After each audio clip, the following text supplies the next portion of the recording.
Hospitality is a support for the overall tourism sector. So what can we do about innovation and moving hospitality forward? So that is the focus of our panel discussion. Thank you very much. So I guess you all have your mics. Okay, great.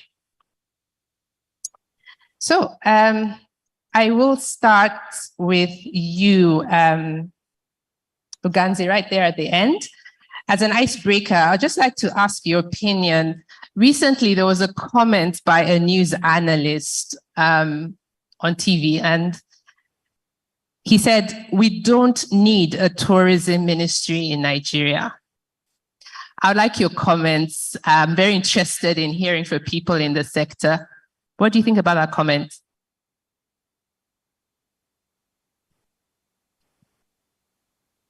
Thank you very much for having me. So as my own icebreaker, I still do practice law. Yes, I do. Don't let my boss hear you. So thank you, everyone. Just as you asked, someone had said we don't need the Ministry of Tourism in Nigeria. I will beg to differ with that statement, and I will explain why. So prior to today, or this regime that we currently have, we've never really had a standalone ministry for tourism. It's always been merged with Ministry for Information and Culture, yes, sorry, pardon me. And that has, in my opinion, literally swallowed the Ministry of Tourism, or let's say the potentials that it greatly has. So I don't know why the statement will come up in the first place, because seeing that as a country, I don't even think people understand the great potentials that lie in tourism as a sector in this country. There's so much more that we can achieve in terms of economic revenues and all of that just from tourism alone. So making a statement saying we do not need a Ministry of Tourism is contrary to that, actually contradicts that. And I find that to be a false statement. So I would say, yes, we do need the Ministry of Tourism, which we currently do have now, thanks to the current administration of our president, Bola Tinubu Ahmed, for making that happen. Because prior to that time, like I said earlier, we had it merged with Ministry of Culture and Information. And if you want to agree with me, destination marketing, which is what I call tourism really, is not the same as information or propaganda for the government. So having to merge them together belittles the great potentials that lie in tourism alone, you know, in raising funds or revenue for the economy. So I would say, just to keep it short, yes, we do need Ministry of Tourism as a standalone sector or ministry, if that's the word to use. Thank you. Thank you so much. Danny, would you like to take your own perspective on that question? Do we need a Ministry of Tourism? My country of birth, because Nigeria is my country of adopted country, okay? So my country of birth is producing currently 15% to 17% of the GDP annually from tourism. And we do not have a Ministry of Tourism, okay? It's a ministry that's exactly like in Nigeria, information, culture, and tourism. So we do not need a ministry. What we need is vision. And unfortunately, there is no vision regarding tourism in Nigeria. So that's what we need first, and everything else can come after. Interesting. So that buys into the vision. We need leadership. That's the big issue. 100%. Okay. The last serious effort, to be honest with you, that was around tourism and around creating a roadmap died with President Obasanjo's government back in 2005. So that is about 18 years ago that nothing has happened in tourism in Nigeria. So we need leaders, right? Thank you so much. What do you think, Ifoma? Okay, so depending on whose data you look at, Nigeria gets about 1.5 million to 2 million visitors every year. And when you look at other countries, I mean, we have Morocco, we have South Africa. They're doing like times 3, times 4 that very, very much easily. So we definitely, and if you think about it, we're 150 and between 150 to 250 languages here. Talk about dialects, you're going to about 500. You have at least 6 different geopolitical zones here. Apart from the geopolitical zones, you also have like Sahel, Savannah, you have your waterways, you have a desert, you know. Someone needs to harness all these potentials together. Now, the fact that this has been created does not mean that sometime in the future, when we've harnessed it, that we cannot roll it back. But if you even go to the, you know, there's a model when you want to develop something newly, if you have an existing model, you'd normally carve out a little, you know, a group of people who would develop it well. So what I'm looking at is that the strategy right now is take it out, develop it, and then in the future, when we've seen, at least we start seeing the quick wins there, we can decide what to do with it. So I definitely believe that was a good move to have Ministry of Tourism. Again, if you think about tourism, everybody just thinks about people coming in. What about content marketing? You know, there are people, if you go online now, you check, you see Dubai, apart from when you check Dubai, apart from people physically visiting, you see that there are dance classes, there's so many things, people learn how to belly dance, all that online, that's content marketing. No one is looking at it. So you definitely need some set of people who would create the vision of what tourism in Nigeria should be. Our music tourism, our arts tourism, the physical visits, you know, look at the infrastructure needed. Then when we've developed it to, you know, to a certain, you know, point of view where, you know, it's a significant part of our GDP, which it should be. I mean, there's no reason it's about 3% of our GDP now. It could easily be 15%, 20%, because we have everything it takes. So I definitely believe this is a right move. And then obviously that's why there are people like us in the industry. One thing we've always wanted, because we have an online platform that connects people to accommodation and experiences. But one thing that has always been lacking, the infrastructure for people to actually go online, book it, and then actually go on those experiences that we have. So definitely love the idea. I'm so behind that. And we're looking forward to her settling in, and then we can come behind her and then, you know, just give her all the support she needs to make this work. Because Nigeria definitely needs it now. It is the only industry that will harness the youth population that we have today and make something out of it. Fantastic. Thank you so much. Welcome, Carl. It's very interesting. I wrote a case study. One of the key areas that I'm working on is building case studies about our industry, indigenous case studies. So for Africa, really, because it's one thing to be in the business school and using Harvard business cases, and it's another thing to use our own indigenous cases. So I worked on shaping a case study on Rwanda's mice sector and how it grew up. So we're currently using that as a prototype to try and understand what the dynamics are. And I think all of you have spoken to the fact that leadership is key for moving this sector forward. Thank you very much. Adri, thank you for joining us all the way from South Africa. If you can hear me, I would like you to take on the next question. We talk about mega trends. One of the things that we do at the business school is monitor the mega trends, which are global. We're not working on a local stage anymore. We are global.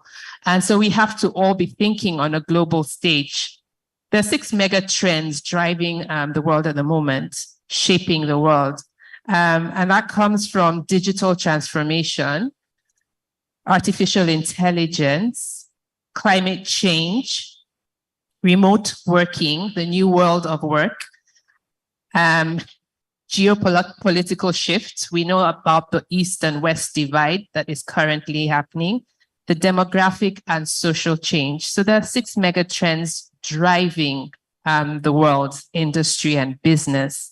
As a practitioner, Adri, would you like to start? Could you demonstrate to us how you have keyed into these trends in any way in your business as a hospitality practitioner, so that we can learn to understand that we cannot be divorced from what's happening around. We cannot be divorced from predicting or anticipating consumer needs. How have you keyed into any of the mega trends that have shaped or are shaping our world today? Good afternoon, our distinguished guest, and thank you very much for the opportunity to be here. I also apologize that I cannot be there in person, but I am here. So thank you very much for that. Yes, the 6 mega trends. I think I can start with digital transformation. It has a huge impact on my business, and I think on every tourism business in Africa. There's obviously the enhanced online presence these days. With you need to have your own website. You need to have social media. Be on all the social media platforms. Be on all the online travel agencies. So I've keyed into that from the beginning. And that's very important. Also, the improved marketing that come with social media marketing, for instance. The SEO or the digital marketing tools that you have. So social media especially is very important in today's market. As we all know, the youth are so into tourism these days. They are the ones that are running social media. They are the ones that are on Instagram, and if you need to be there. So I have appointed a young media marketing manager to key into those markets. So she is doing like small videos about my hotel, about the area, about the experiences. And in that way, I am out there on social media with my hotel. And then obviously you need to have the right booking systems. So every single thing that's digital, you have got to be on there, and you need to be represented on there. So I've keyed into that by appointing a young person. She's 22 years old, but she's doing amazing work. And not only for myself, but also for the Limpopo province, and then also for South Africa. I think I must bring her with me on my next trip when I eventually get to Nigeria. Please do. And then obviously there's artificial intelligence. There was one speaker in a previous session that talked about the old white lady. I think, we are getting at that stage that the technology are going, so it's on a fast forward trend. And that's why we need these young people to get into these things for us, because there comes a stage where it gets too much for us. But there are also basic things about artificial intelligence that we can key in, and that even I can understand. And that's like AI can give you personal recommendations and things. So you need to know about these things, because people are searching online and they are going now to ask AI, what can I expect when I come to Zanin, or Zanin Country Lodge for that matter, in South Africa? Or what is the history of Zanin? Or what's the history of South Africa? And what can I expect to see? What can I expect to experience in that area? So AI has that thing that it can create personalized experiences for travelers looking to find you online. So it's also a very important trend, and we've got to be on the lookout for it. Obviously, then climate change is obviously a mega trend everywhere. And I think every second person that you speak to are talking about sustainable tourism and responsible tourism. So I have won an award for the best responsible tourism business in Africa and the Indian islands. I think it's because when I started my hotel in the year 2000, I started off as green. So I was green before green became vogue. And it's always a nice thing to say that you've been green all along and you believed in responsible tourism and sustainable tourism from the beginning. So we started off with solar in those days, 23 years ago. It was like a strange thing to see. I think we were probably one of the first hotels in South Africa. And we were a small hotel with 22 bedrooms at that stage. Well, now we have 61 bedrooms. And my apologies if people walk past me. I am sitting at a hotel room. So, so we've started with solar energy, and then we had to incorporate eventually generators and all those things to keep the lights on. As you all know about South Africa and its load shedding, I'm sure. But so what we've done is we've started from the beginning to use energy saving lights, for our rooms. And eventually, when we started our hotel, we also realized that now we've got leftover food. And then we came up with the idea that to start an animal farm or a tea garden animal farm where children can go and play and touch animals that young people especially from the cities, don't see anymore every day. So we've got a little animal farm with donkeys and sheep and cows and things. And so children can go there and touch the animals. And then all the leftover food we reroute now also to the animals as part of their feeding scheme. We also started our own sewage system, so we all use the green water for our gardens. So we've started out with a lot of things in that. And I think for Africa, that's also very important. What was the other thing? I think there's remote tourism as well. I'm not using it myself, but I think there's a lot of new jobs created with remote tourism, especially jobs that young people can do. And I emphasize young people because it's such actually makes more money huge as well. Market. As one of the previous speakers also said, we've got a huge a young population. And that's the travel bloggers and the content creators and digital marketing, social media management. So there are many things that young people especially can do and that are very clever with remote working. In Africa, the other mega trend, I think, was the geopolitical shifts in Africa. And I think it's a challenge, but it's also an opportunity. I think we must focus on Africa as a whole. I'm very passionate about tourism, intra-Africa tourism, and spending our money in Africa instead of in all over the world. Absolutely. So that's very important for me. And I do believe that we as Africans must work together and keep the money in Africa. I think the time for Africa is now. And there is a huge opportunity for economic growth in Africa if we as African countries stand together and go forward on that. Thank you so much, Adri. That was really comprehensive. That is a mouthful. Thank you. Thank you so much. I'll go to Carl. I'm still on the mega trends. It's really important. We're discussing hospitality and innovation. I'd just like to ask you, Carl, how has the Continental Hotel Group keyed into the changes in our environment in terms of the trends, either digital transformation or young people, remote working? How have you keyed into any of these trends? In my age, I need a little paper. Go ahead. Right on. So starting with the digital transformation that goes on, and COVID was a key catalyst to push this forward. It's this hands-free. Nobody wants to touch.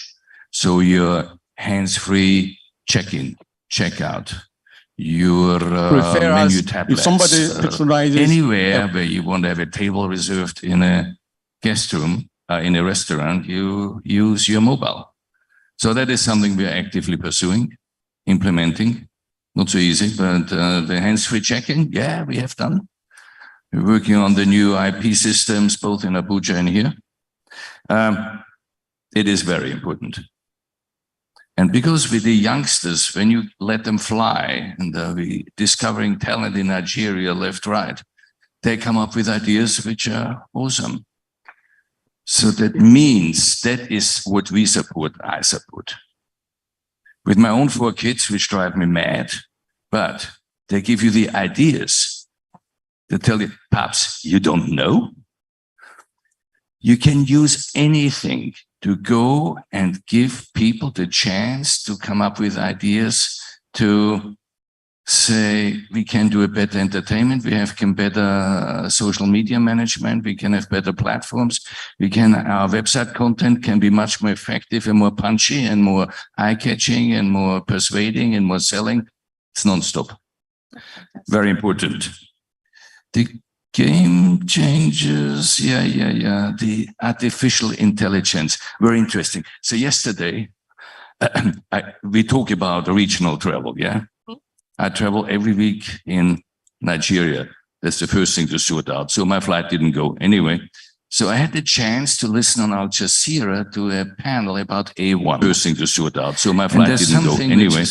So I had the chance to listen on Al Jazeera to a panel about A1. First thing to sort out. So my flight didn't go anyway. So I had the chance to listen on Al Jazeera to a panel about A1. That this information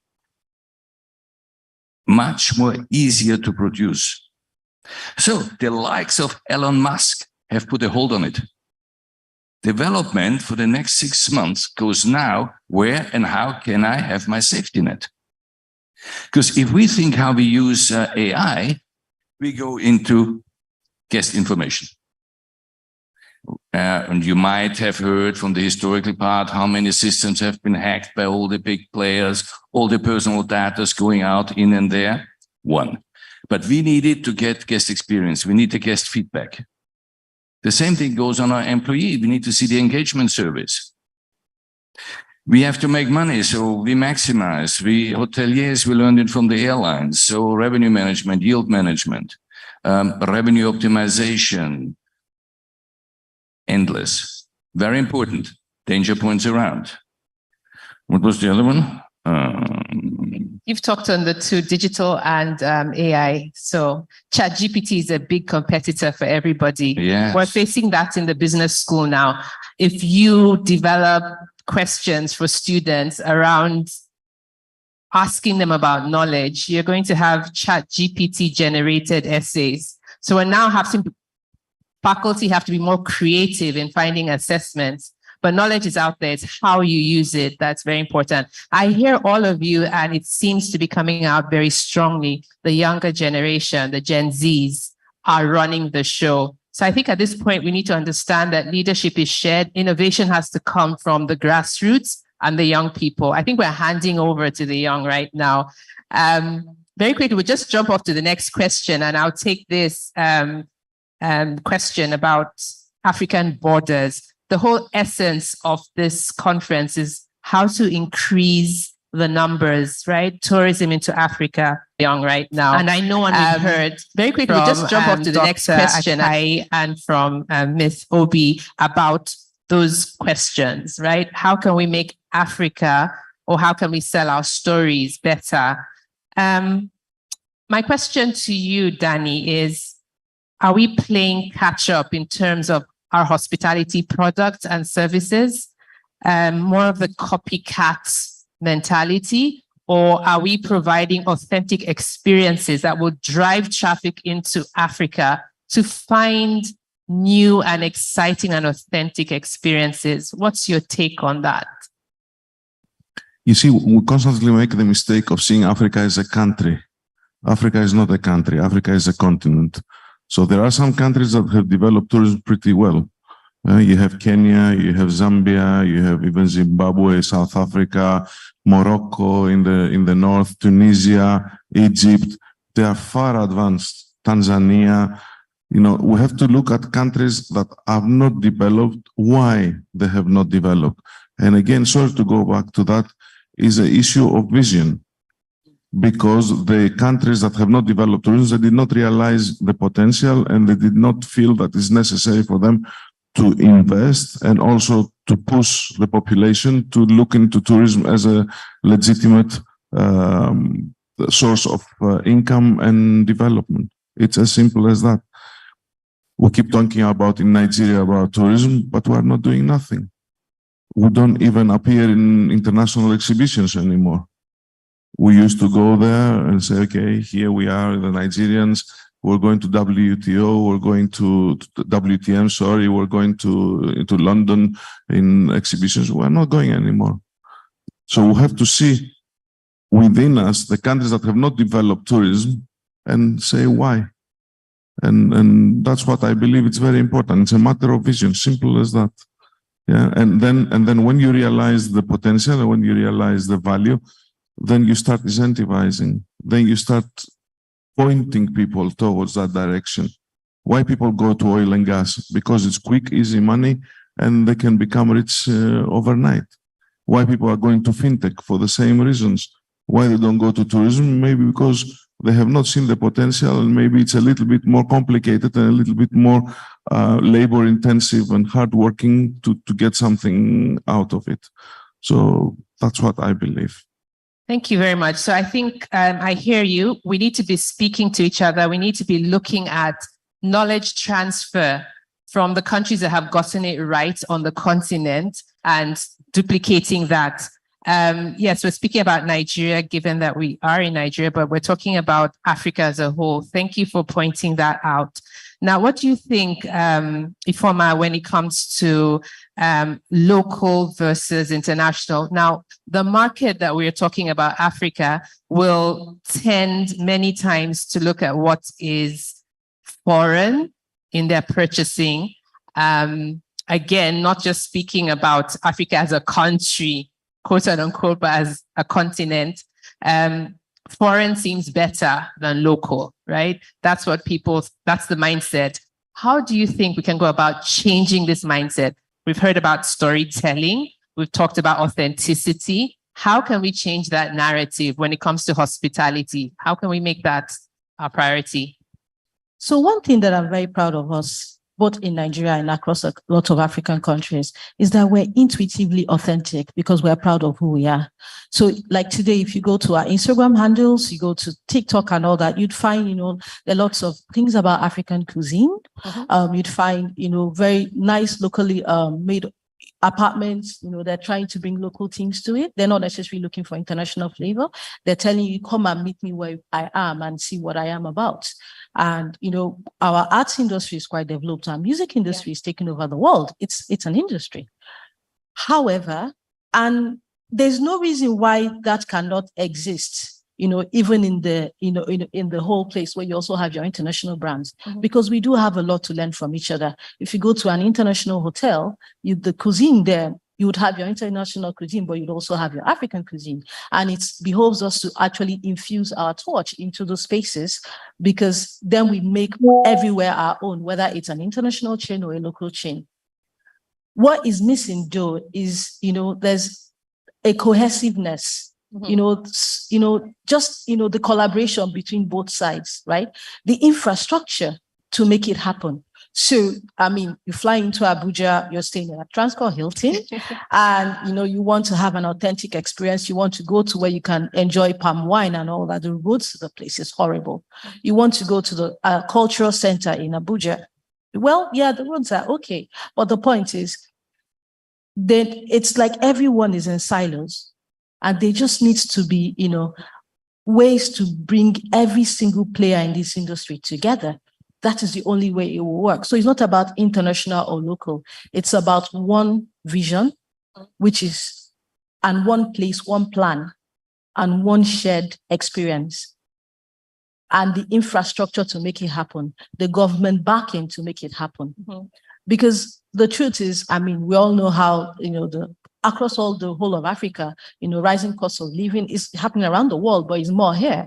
The exchange rate is nothing to smile about right now. So people are looking inwards. They're looking for experiences inwards. They're looking, to go back to nature, to tap, into, but you can't enjoy that because there's no road to the place.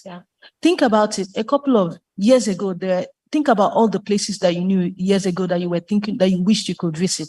How many of them do you still have roads to? Think about our flight connectivity. There's so many places you can't get to. You have to fly somewhere, then you have to do 2 hours drive. It's not, no matter how authentic, no matter how beautiful the place is, let's not, you understand what I mean? So there just needs to be that willpower for both to exist together, for both to learn from each other, for both to infuse into each other, because we all win together. Thank you. Thank you so much. I think we're building into this story of leadership, vision, and strategy. Those are the three messages I think that we have heard today. Coming to you, Denze, a low-hanging fruit is for hospitality, uniting and supporting tourism is the food sector, right? How can we create more authenticity in that area? How can we uplift that sector such that it's a driving force for helping support the tourism industry? People come in, but what do they come into? How can we support that area? Okay, thank you very much for the question. So going by what I do with my brand, Your Food Gig, so part of what I do is consulting for restaurants, promoting eating out as a lifestyle, exploring restaurants and exploring different types of food. Now, in terms of what we can do to the tourism ministry or industry as regards to our food as Nigerians, we need to embrace our culture much more than we're actually doing. So I find that when I go to a lot of restaurants, they don't get to serve you authentic Nigerian food. We need to tell stories around our food. You know, we've heard our earlier speakers talk about storytelling. It is such a powerful tool. Part of what I do with my brand is around storytelling. I tell stories about restaurants where you should go eat, how to get value for your money. Now, you can't do that without talking about food. Now, in terms of our food and tourism, we need to promote our culture. Culture involves language, the way we do things, our food, even how we dress. Now, I find that when I go to some restaurants, they don't get to serve you authentic Nigerian food. So we need to tell our story from that angle. We need to be proud of who we are as Nigerians and as Africans in general. We need to embrace our food, our local dishes. We don't need to get fancy with our food. So you find that some restaurants tell you they are contemporary African restaurants. I have a problem with that. I don't want to mention it because we're on a stage, right? I would rather we own who we are, be proud of who we are, celebrate our food, celebrate our culture through food, because there's so much more we can do in Nigeria and in Africa using tourism as a tool. Like I said earlier, some people don't understand the potentials as a country or even as a continent, like you said, Africa, that we have to tap into using tourism. And, you can't talk about tourism, hospitality, and not talk about culture where you see food. So we need to own up to who we are. Don't get fancy with food. Don't try to change it. You see someone trying to serve you amala. They don't give you the real thing. Do you understand? I love amala, by the way. I'm Igbo, but so you're against the fusion. Yes. The fusion movement. Well, yeah, that's what they call it. But I do have a problem with that, seriously. I would rather we own who we are as Africans, be proud of our food. Don't get fancy, like I always say to them. That way, we are going to be able to have people come into the country or Africa, really, and they'll want to taste our food. I've had people come in, they contact me based on my brand to say, we have so people coming from this country and they want to have a taste of the Nigerian food. Where do we go to? Where can you recommend to us to go to enjoy the local delicacy that we have here? So imagine me having to send them to a French restaurant. They don't get to really, have that connection with food. So I'm saying that, yes, we need to celebrate more of our food and tap into the potentials therein. Thank you so much, Udende. So I think you'll be against what I saw online, cream of egusi soup. I was like, what is that? Okay, speaking to that, is anybody in the audience who is not Nigerian, who has traveled in for this conference, ever heard of jollof rice? Hands up. Okay, so that's a story that's gone out there. At least we're talking about something Nigerian. We'll leave out the Senegalese and the Ghanaians from this discussion. When we talk about creativity and innovation, we need people, all right? But like we heard from one of our speakers, Dr. Akai, about infighting, right? So across borders, we are more suspicious of each other in Africa than we are of people who come from out of Africa. So we need to be speaking to each other. But one of these things that we need to consider is creativity and innovation comes from the people. So if we're not speaking to each other, we're not sharing knowledge across the continent, then we're missing something. I'll go back to Carl. I remember the session we had on innovation and leadership. What do you think is the critical factor that's missing in our discussions in the hospitality sector for moving it forward? when it comes to creativity and innovation? What are the challenges and how can we overcome them? I think to start with, let me go back to the youth. Yes. Most of the youth sees the tourism sector or hotels as, okay, I have to do something. Little strife, little motivation, little inspiration. We spoke last time about setting very clear career path for anybody who would like to join to go forward. Out of this, you would open the mind. With an open mind, you will be more creative and you're more outgoing and will be supportive in stimulating more dialogue, whether amongst our own or with our guests as well. That's one thing. Let me come back again to our industry. I believe we have lots of obstacles from within, that there's a lot of management by threat, that people don't actually let grow the talent which is around you because of whatever reasons, and people will take it again as a hedgehog. I go back and I will not develop and I will not motivate. From the big stakeholders and going together and create this interest, I believe within the stakeholders, whether these are the travel agencies or consortiums or influencers or bloggers, if we want to create something across the borders, then we should have the regional forums. People should get together and bring the talent together and start motivating Africa on its own. Because if you go to East Africa, whilst Kenya and Tanzania will not really talk about the tourists, but the actual stakeholders, the operators will. And this is the decisive factor. Whether they want to talk or not is not the point. It's the people who have the interest of crossing the borders and developing themselves either with partners or themselves into wherever that might be. Excellent. Thank you for that, Carl. So creativity comes from within. I'd like to ask you, Ifeoma, very quickly, what your take is on creativity and innovation. Very quickly, we have some questions. How can we jumpstart this when we're talking about people being the reason for innovation? I think the very first thing we need to do is to find a way to elevate the hospitality industry to where it should be. Because in people's, I mean, it's an industry that can easily be 4 times the size of our oil and gas industry today with just minimal effort. But if you say I work in the oil and gas industry, everybody sits up. If you say I work in the hospitality industry, they're like, so there just needs to be a way to bring it to the forefront of the discourse and to give it the right focus and the right, to position it properly.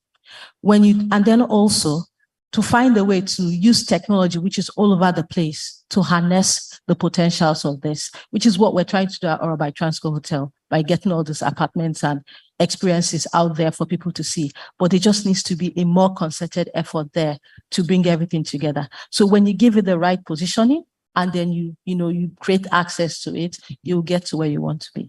Thank you so much, Ifeoma. And to you, Danny, people. How do we add value to that big gap in terms of finding talent on the continent? You must agree that quite a number of people in leadership positions in Africa have to be imported. And yet we have talent in so many other sectors in Nigeria. Why hospitality? What do we need to do to add value to that talent gap in hospitality? What's your experience? Hospitality in general does not pay very well. So the talent is not attracted this way. And it takes time to get to a certain level in the hierarchy in the hospitality industry where you can make some money that is decent so that you can be proud of being in the hospitality industry. Also, in Africa, again, I cannot talk about Africa. I'll speak about Nigeria. In Nigeria, the hospitality industry is looked down as a place where really I don't want to be, but I'm there just in case for a little while to pass by until I find my step to the real thing where I want to be. It's like a security guard job, so I'm doing it for now to feed my family until I find something better. So we need to establish a mentality through schools, through leadership, through education, that hospitality is a career. You can become a general manager in a hotel, earn decent money. You can become a food and beverage manager. You can become whatever senior manager we're talking about, but with knowledge, with experience, and with understanding of what you are doing, rather than being a passerby looking for the oil and gas opportunity or the banking opportunity or the business opportunity or anything else. So we need to take some risks as hospitality operators, and also people have to take some risks when they come into hospitality and use their ambition and use their drive to get somewhere where it's decent and where it's acceptable. So it's mutual. We have an investment on the side of operators and an investment on the side of the people, the practitioner. 100%. Noted. Adri, we'll go back to you very quickly. Last comment from you before we move to the questions. What is it like in South Africa? We've described the context in Nigeria where hospitality is not regarded as a destination, but as passing through. All right, so I get a better job. What is it like with your experience in South Africa or Southern Africa, I would say? Is it different? Is there talent?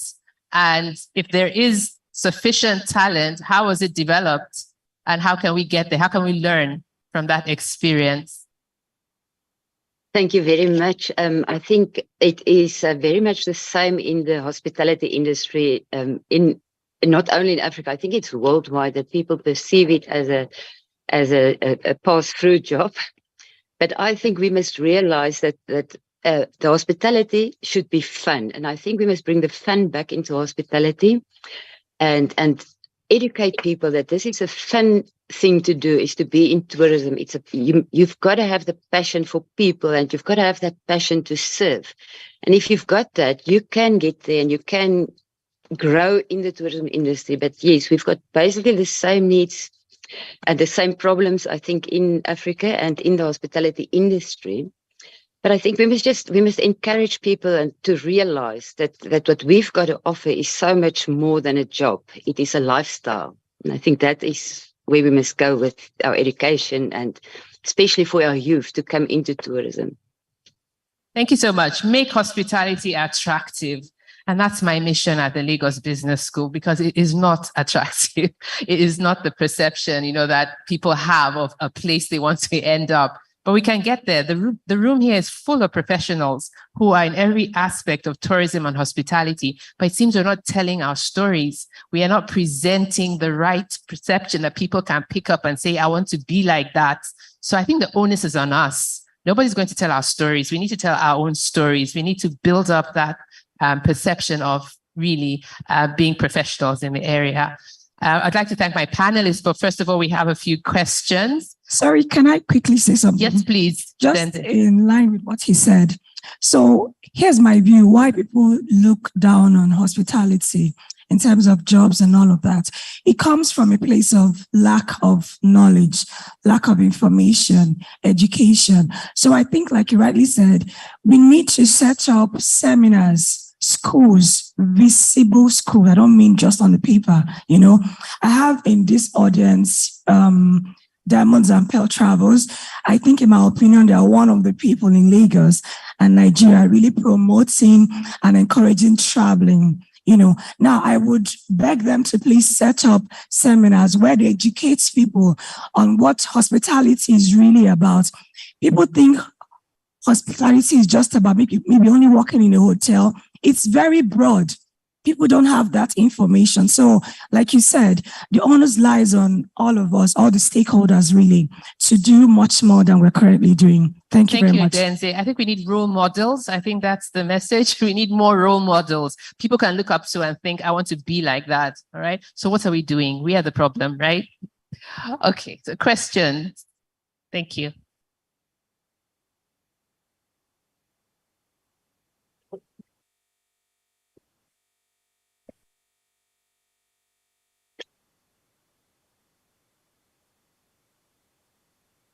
Good morning. Afternoon, sorry. Good afternoon. Okay, my name is Mr. Philip. At this point, I would like to ask, there's a new hospitality section given by the government, but at what point does the government stand up? Like, you go to the UK, it's a lovely experience. You come back to Nigeria, the airport is frustrating. It takes you 6 hours to get your bags out from the airport. Imagine if I'm not a Nigerian citizen and I'm going through this experience. It's already a turn off. I would tell my friends that, oh, the system is not really working just because of the airport experience. You have good places that you haven't yet visited, but your first encounter was terrible. We also have a situation whereby you're leaving the airport and there's staff just asking you for money every second. Like, what did you do for me? But you want to be entitled to collect funds from me. It's a turn off. And being someone that works so hard, you don't expect to give your chicken change to anybody that asks you. So the government needs to come in place. It's not just having a department for tourism, but they need to establish educated staff to work there and portray this attitude. Thank you. Thank you very much for your comments. Any comments from the panel? You have a comment. Go ahead. Extend on that. I have 4 kids coming to Nigeria. You go to the embassy in Vienna, you have your ticket, you buy, because you need to show it. They tell you come back in a week. You go back, sorry, can't give you a visa, no stamps. But your ticket is already purchased. So now you do a visa on arrival. Visa on arrival is somewhere around 240K. Take it by kids and everybody else. And now to add this up, I have my daughter is 16, so that she gets punished. It costs another 80,000 for a minor fee. So all the cross-border travel, wherever you want to go, who is going to pay that? Nobody. I have a lot of East African experience as well. $50, I arrive, 2 minutes, and I walk into wherever I want to. So yes, that needs to be addressed, because otherwise we can just stop everything we want to do. Thank you. Foundational. Thank you very much. Yes, we have another question. Good afternoon. Good afternoon. Okay. Thank you very much to all the panelists. And we've heard a lot of, I would say, it's been we've surfed in the ocean of knowledge since yesterday. And one of the common things that has been coming up by a lot of experts is about collaboration. Now, yes, collaboration would answer a lot of questions and problems that have been raised. But one of the answers that I'm seeking for is what are the platforms available for us to collaborate on? Because this industry is made up of culture and tourism. And tourism is further broken down into multiple sectors of players. So how are we expected to collaborate, and what sort of ideas can be shared here for us to be able to collaborate to ensure that tourism as a sector in Nigeria becomes more visible and more profitable? Thank you. Thank you very much. Is there anyone who would like to speak to that? Go ahead, Oma. My platform is available. That's a short form. But to be honest, one of the main issues that people face is quite true. So you want to book a hotel, you want to go somewhere, there's no visibility at the grassroots. So you don't know the hotels you want to go, you don't know what's happening around there. And definitely it's very, very important that, you know, we invest more private sector invest into giving access and visibility down there. We've already done that. So if you go to Orabai Transcorp Hotel, you would see that you have accommodation there. You have, you know, and that's both hotels, apartments. You have experiences that you can go and we keep inviting more people that have experiences and all that to come. But over and above that, conferences like this, very important because you meet more people. You go out, I mean, I've been talking to Carl on the phone. This is the first time I've seen him. Hello. So we've talked on WhatsApp for like over 6 months now. This is the first time I've ever seen him. And that's the power of technology. So again, harnessing the technology that exists. The key stakeholders in this industry just need to close the gap of whatever government has not done, because it really just makes a lot of difference. And I think it's really, you know, let's do what music industry did for itself. There was a gap in the industry and they just came together and they just, you know, pushed it to the next level. And today the music industry, it's, you know, one of the biggest exports outside Nigeria. The same thing with Nollywood. I do think that it's come to a point where all the hospitality practitioners just need to tell ourselves we don't want to wait for government forever. We just need to do some things. And maybe because we now have a dedicated ministry, we then have someone that we can hold accountable to make it happen. Thank you very much. Any other comments? No? If I may say something. Yes, please. Thank you very much. I also think we must remember the African Tourism Board is doing, huge work in Africa at the moment to create collaboration and bring people together in Africa. So we can also maybe work with them to create more opportunities like this one and like events like this where we can talk about the issues and work on solutions for that. Thank you. So we need some kind of synergy. If I hear you, there's a lot of fragmentation. We tend to be talking at each other and not to each other. And we don't collect all the knowledge, put it somewhere where everybody can collaborate and learn from it. Sorry to say this, but my experience over my 20 plus years in the industry is that there are a lot of personal agendas in our associations and our organizations, right? And that's a big problem. We have to have this unity we've spoken about, this collaboration to move forward. We cannot move this industry forward in a fragmented manner. So we need some kind of synergy, which can happen with what's wrong with having an Africa-wide conference on hospitality that is driven, goal-driven, and every year people come there and they learn something from it, rather than making it just a show for a cultural show. But it comes out with cogent papers written and published so people can learn. We need a lot of intellectual backing to move this sector forward. And so the last question, and we'll end here. Is the last? Okay, thank you. Hello, my name is Zambaga Rufai, Executive Director of Journalists for Tourism Advocacy. I want to draw inspiration from one of the speakers who said that the story about tourism development is not being told well in Nigeria. And I agree perfectly with him. And I feel that the hospitality industry in the country is the story of the hospitality industry in the country is not also being told well. I am a Ghanaian, and this is my second time of coming to Nigeria. And I'm so fascinated about the kind of things, the experience, and all of that. There is one thing that our big brothers must realize. Nigeria is naturally the leader in Africa. Wow. And therefore, just like China as the leader in Asia, they are not finding things easy. Just like America as the leader in America, they are not finding things easy. Same way as Russia as the leader in Europe, they won't find things easy. So please, our Nigerian brothers, don't be too hard on yourself. You are the leader in Africa, and therefore, some of these challenges are natural.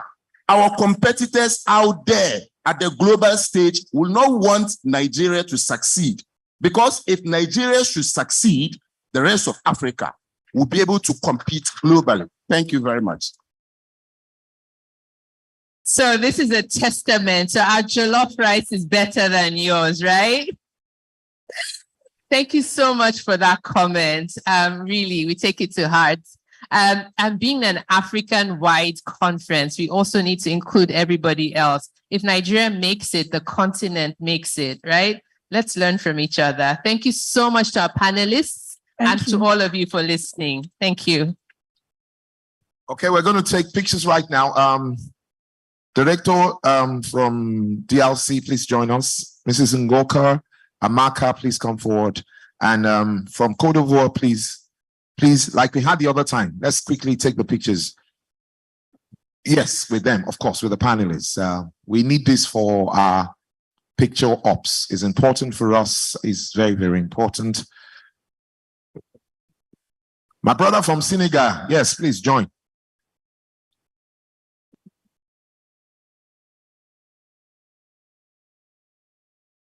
Now, for your information, immediately after this, we're going to have a presentation from Wakana, and afterwards, we're going to have our people up there coming down to come and do their bidding. I've been looking forward to this. For me, this is probably going to be the most, you've had a great time today, but that's going to be the most exciting part of your day. We're going to have some tech people come down here and they will show you, bid, and let you see solutions from the technology angle to some of the things we have continued to discuss from yesterday. So please just stay back. We'll try and manage the time as much as we can. But as soon as we're done with this, Wakana will come and do a short presentation. And afterwards, we'll bring the tech guys from up to come and showcase their talents. They'll do biddings and all of that. So those who want to take extra, yes, please. So Wakana, please be on standby. We would want to quickly take your presentation, and afterwards we'll then have the bidding from our tech guys upstairs. Wakana, if you're in, please come around because we're going to be taking you now. Multimedia, I'm sure you have Wakana's presentation queued. Fantastic. Thank you. Thank you so, so much. Please, let's give them another round of applause, please.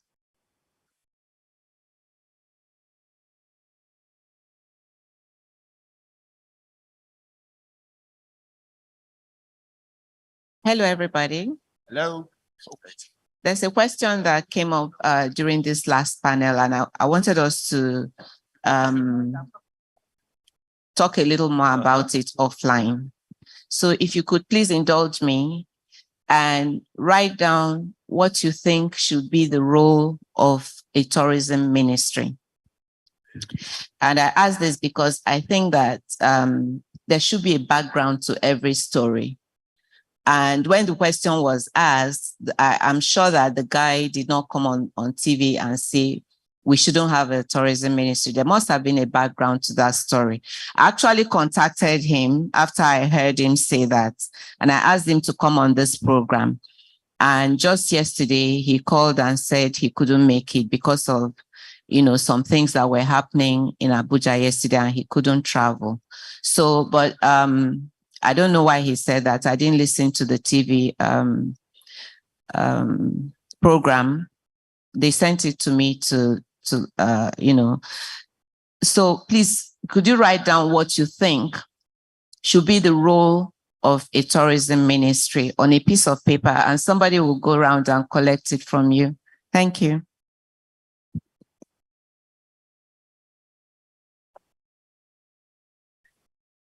Thank you very much. Wakana, please come forward. Let's have your presentation. Please, let's put our hands together for Wakana as they do this presentation. Wakana. No, they don't Wakan come.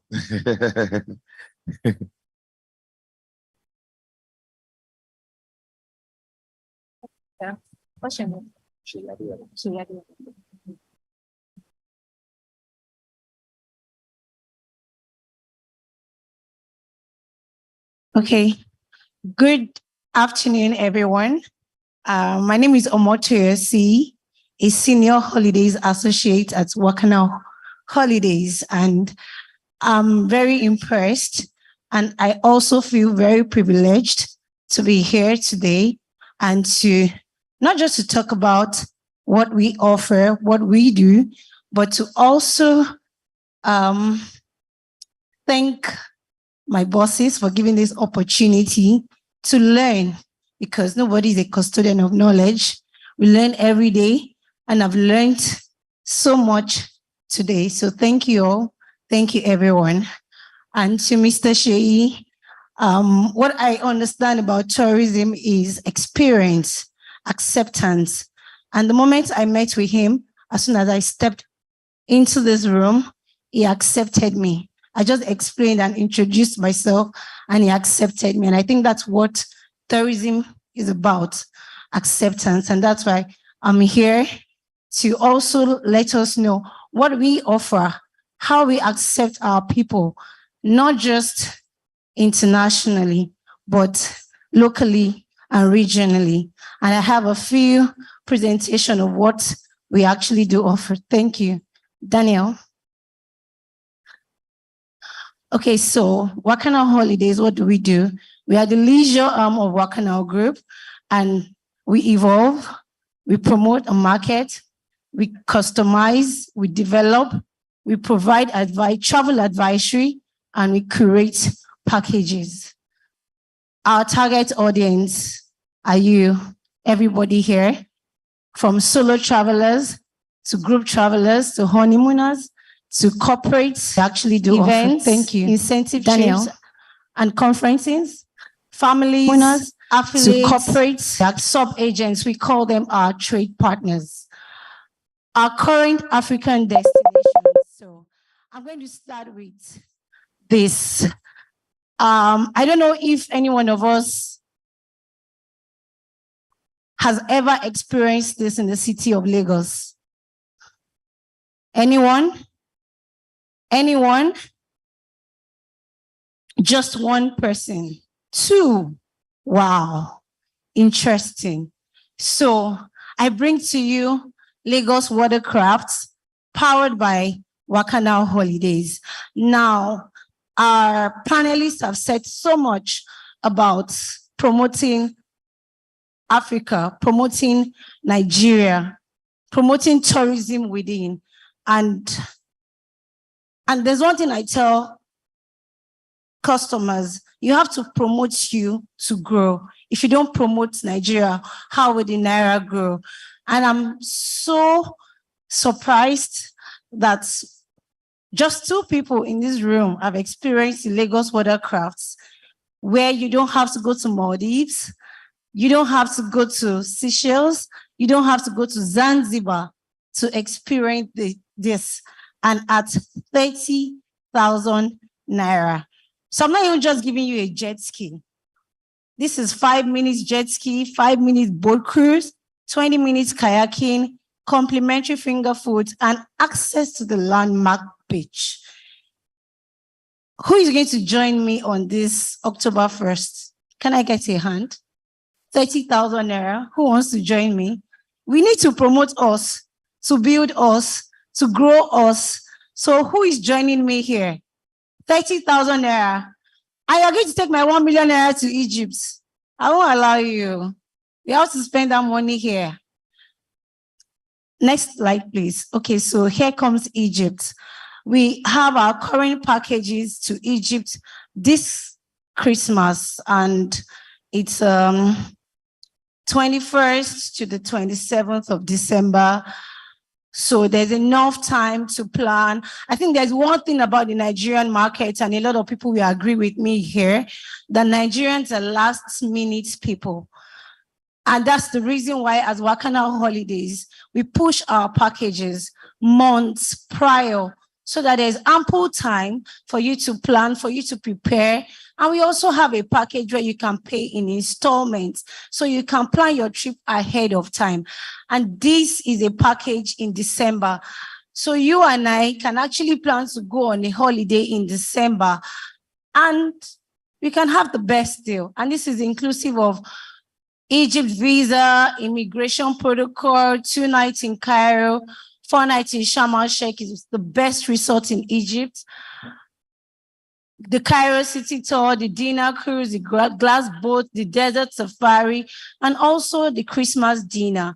So this is all inclusive. And it's so amazing that on this trip, you get to visit 2 states, or 2 cities rather, in one country.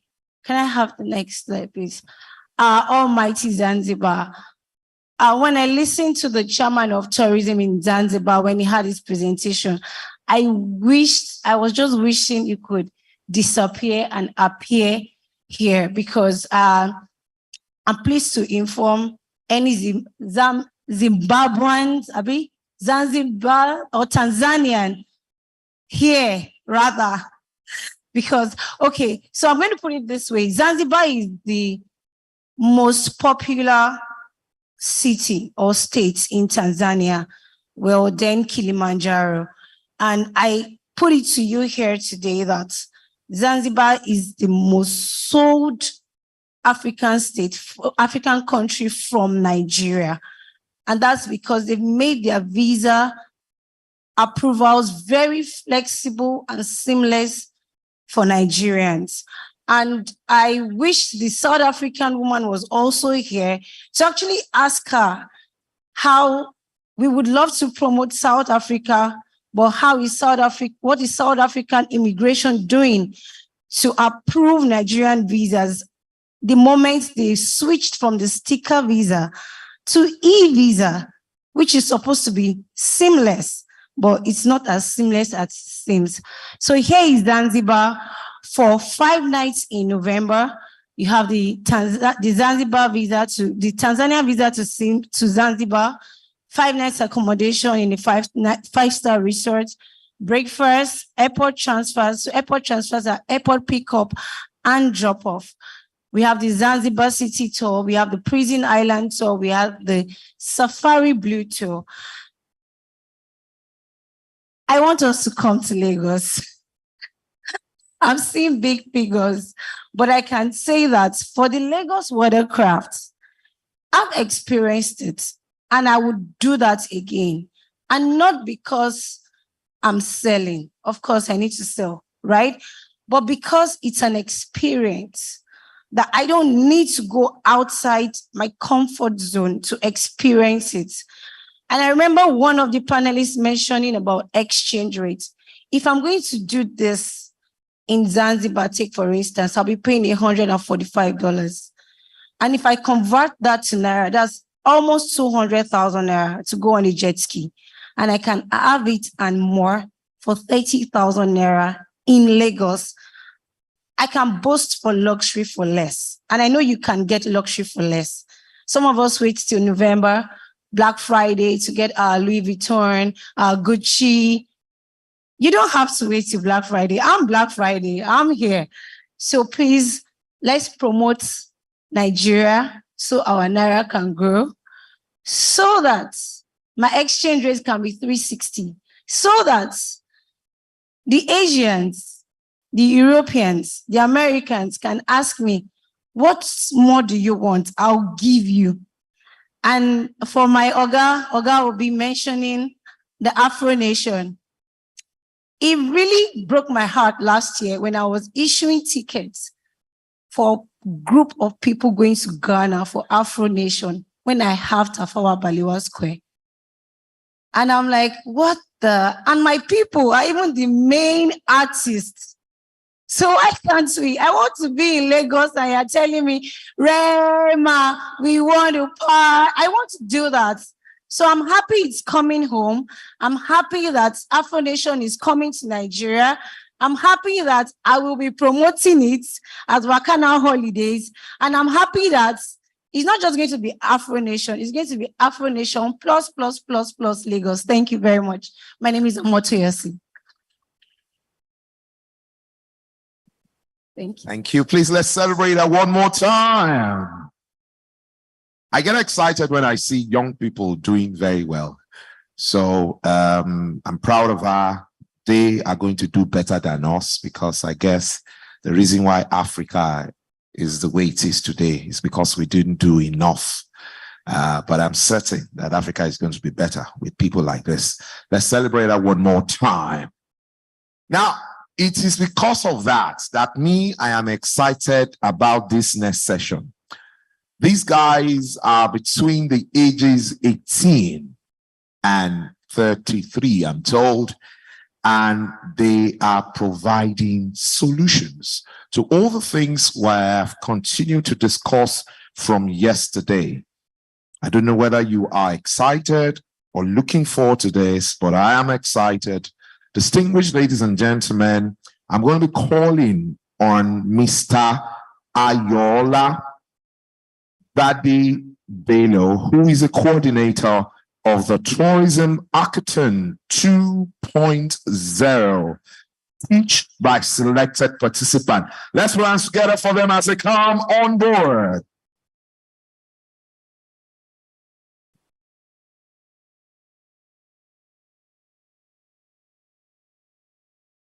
Thank you very much. Thank you.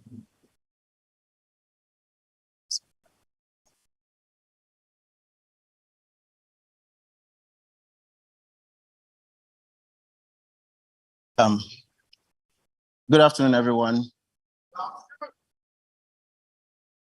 My name is Ayola Gbadebelo.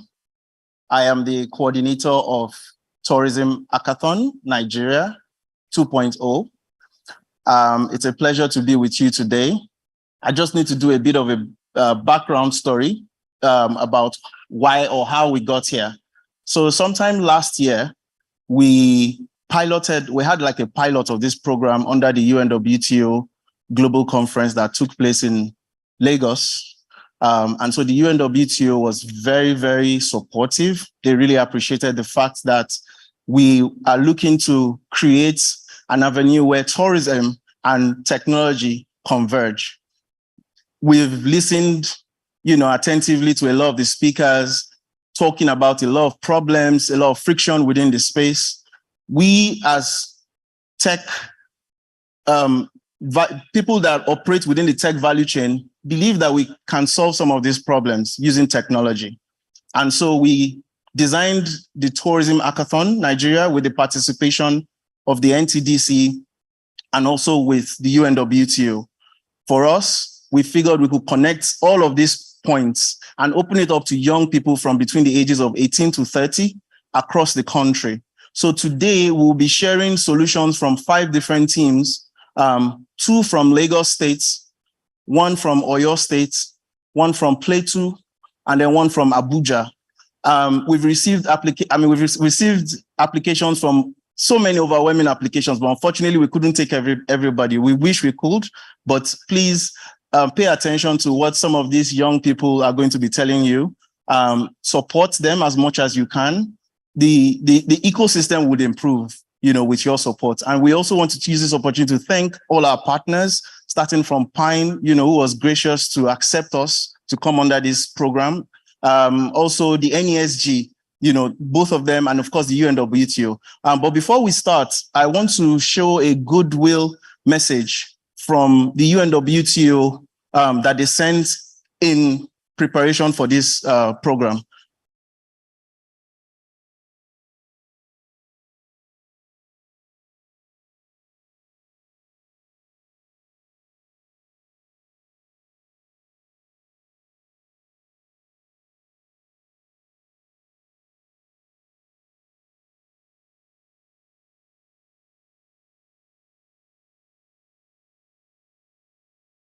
Okay.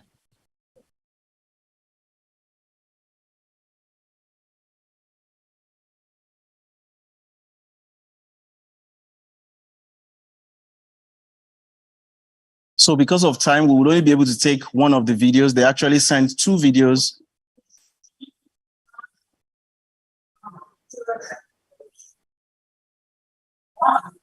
First, because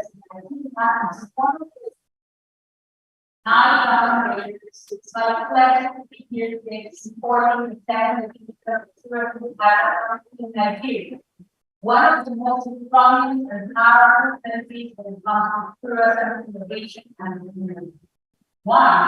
First of all, because Nigeria is one of the strongest nations when it comes to innovation. I don't know if you know, but 70% of the nations under 35. Tourism is a top of career, but technology is always a major for job and business. Second, more than 300 startups have been raising more than $2 billion in the last 5 years. That is like that support maybe Nigeria then becoming our ecosystem. Nigeria's power in terms of how we are leading by example and creating new technologies for the I have to say as well that related to the generations, Nigeria has been involved more than 90 innovations in the last year. We have to say as well that from all the strong nations but the young people are increasing in the last 5 years in how 60% of the region are economic. So today, I'm not saying when it comes to the Nigerian system, but more than encouraging you to apply is to give you a mechanism of support and of course to make last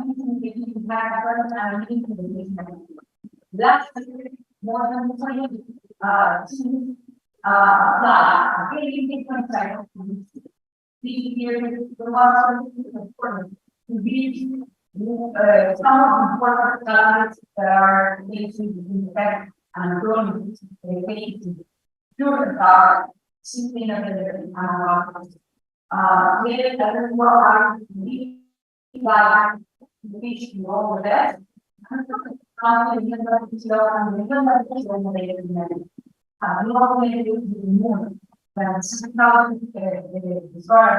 That outside of the parliaments, more than 100 promoting the technology, more than 100 universities working on making innovation process in further, more than 500 that more than 159 member states that are part of the UN Convention, and of course the movement for the maybe the social governments.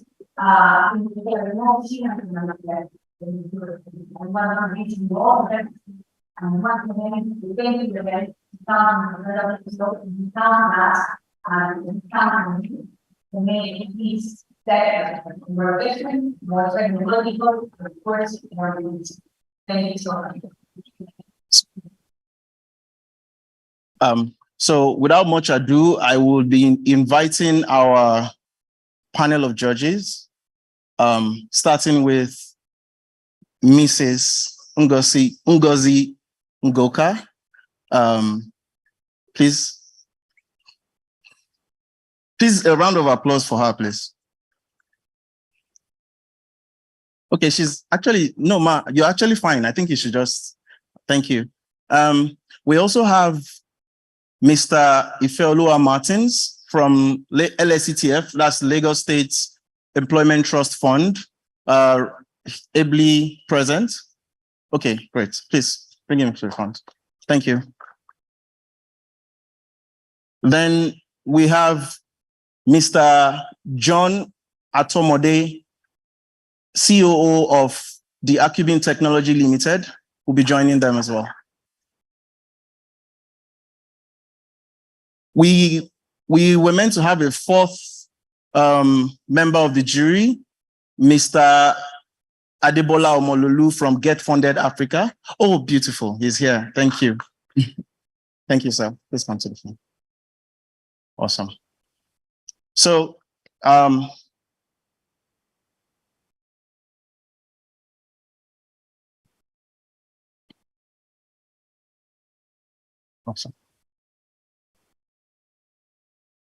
Okay, so I would now introduce you to some of our team.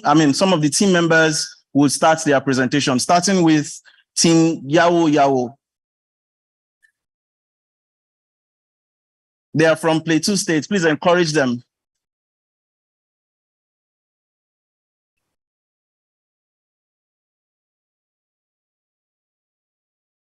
Yes, I'm coming on. Best of luck. Thank you. Hi, everyone. Hello, everyone. Thank you very much. My name is Jerry Doubles. I'm representing Yawo Yawo, an innovation that is going to solve a lot of the problems in the tourism industry. Now, before I start, I want to ask just two questions. Those of us that are in Nigeria, who here has visited all the states in Nigeria? All 36. Is there anyone?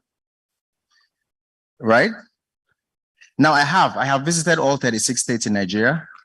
And yes, because of how much I love traveling, and I've been able to see all of these problems from Maiduguri to Lagos, from Calabar to Sokoto.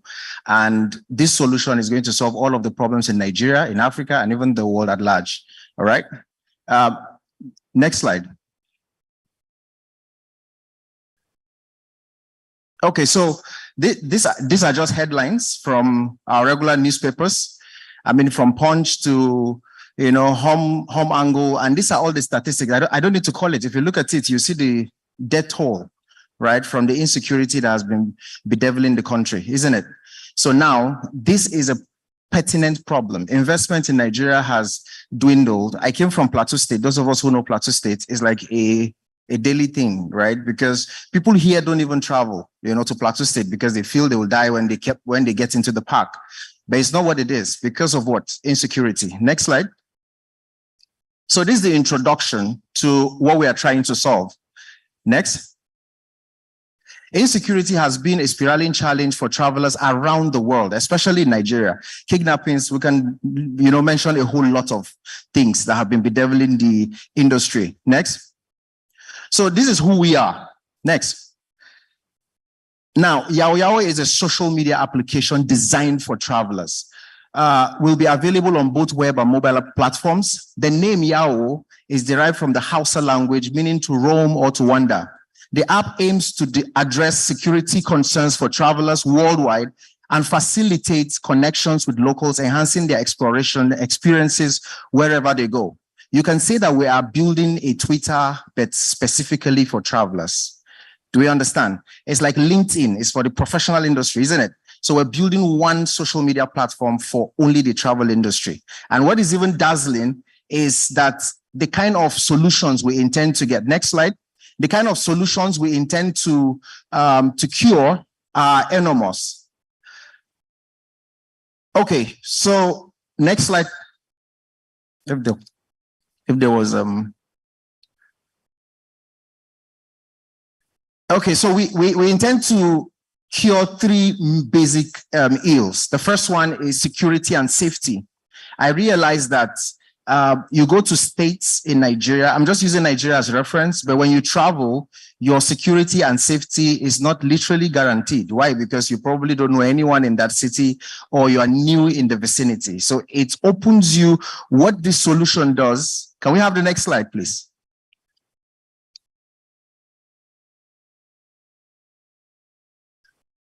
So what it does to you is that this solution will help with security and safety.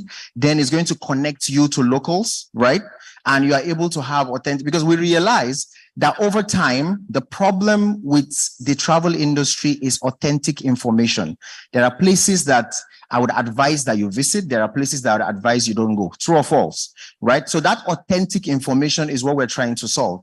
So it gives you connection. Travelers will be able to meet locals and know what event is happening anywhere they are visiting, and they'll be able to meet new people and make new friends. Next slide.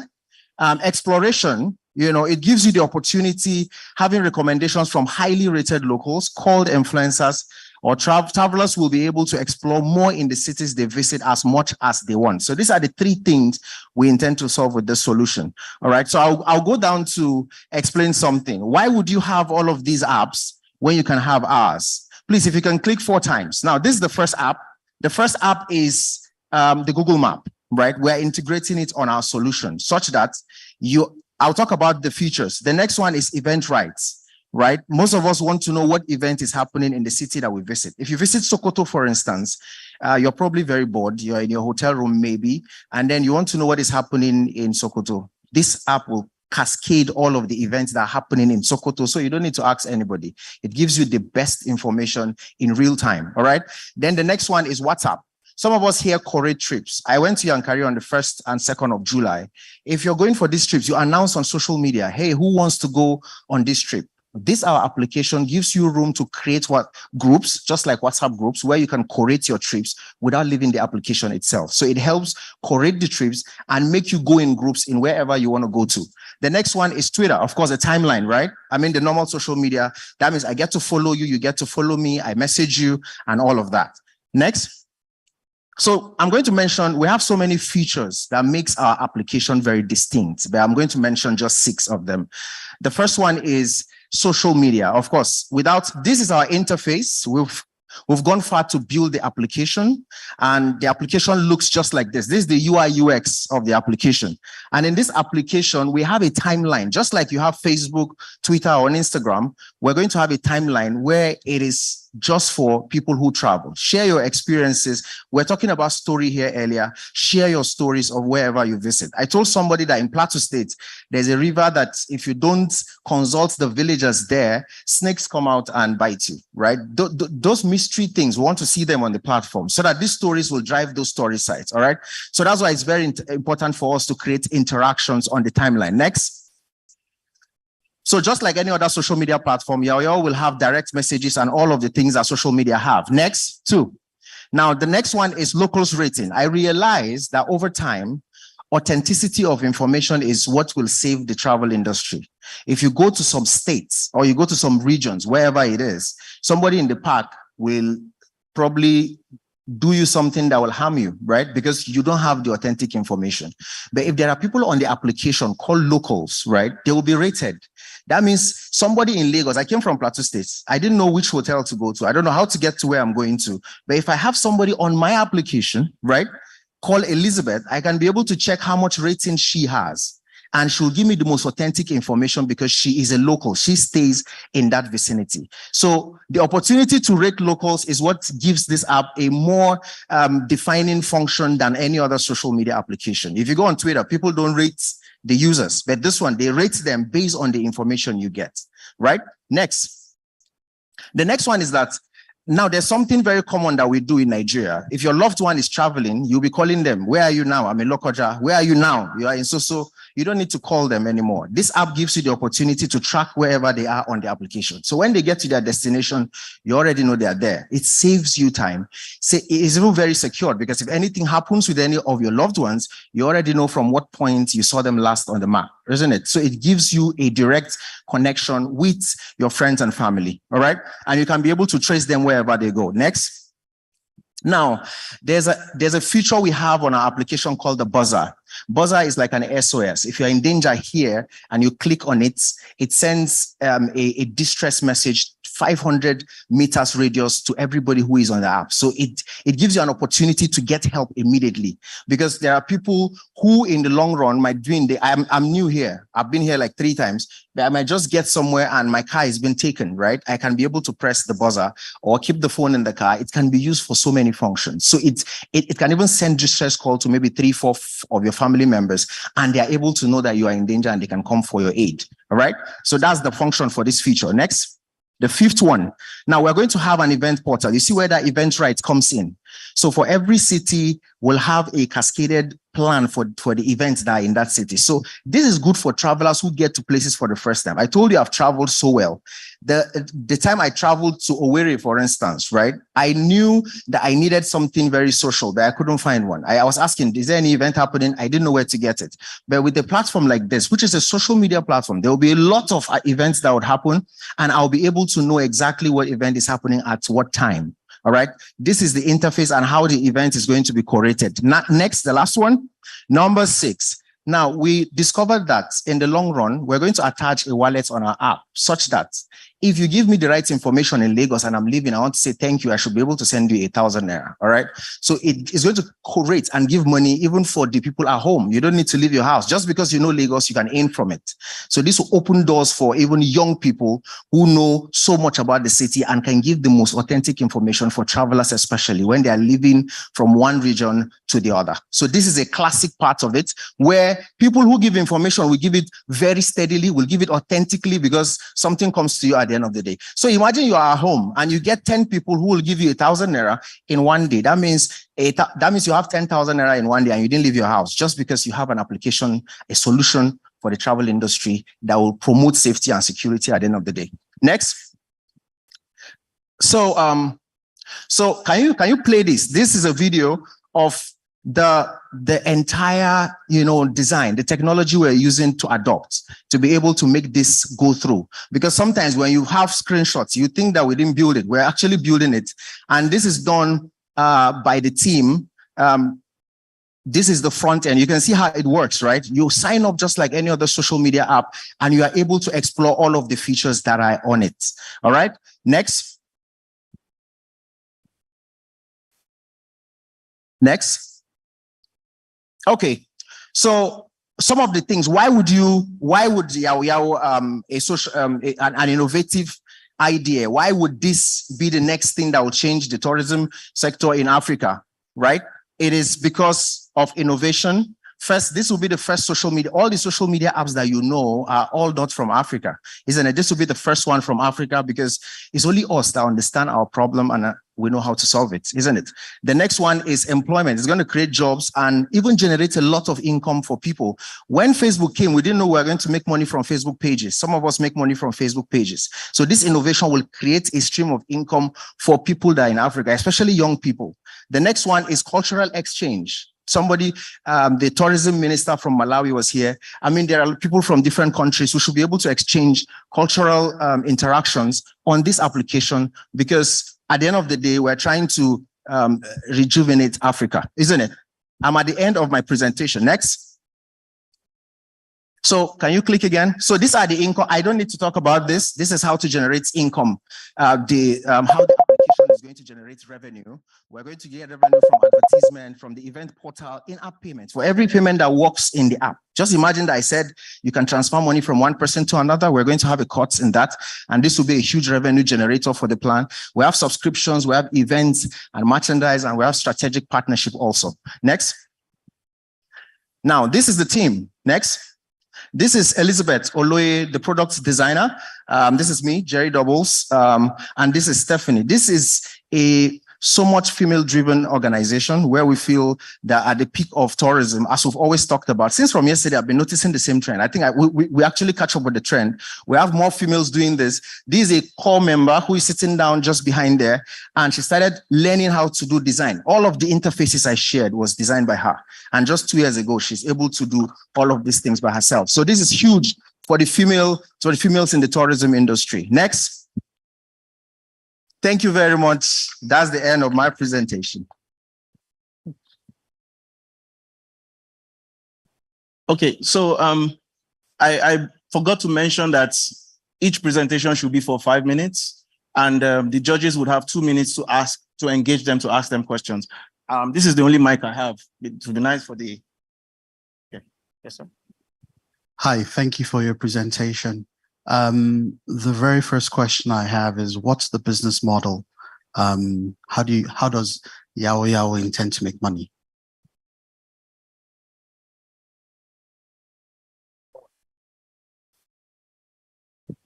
So just like any other social media application, the first one is advertisement, right? Facebook, Mark Zuckerberg makes money. He's the youngest, richest man in the world. He made money from advertisement alone. So that will be inculcated in this application. More than that, we're going to have in-app payment, I mentioned, right?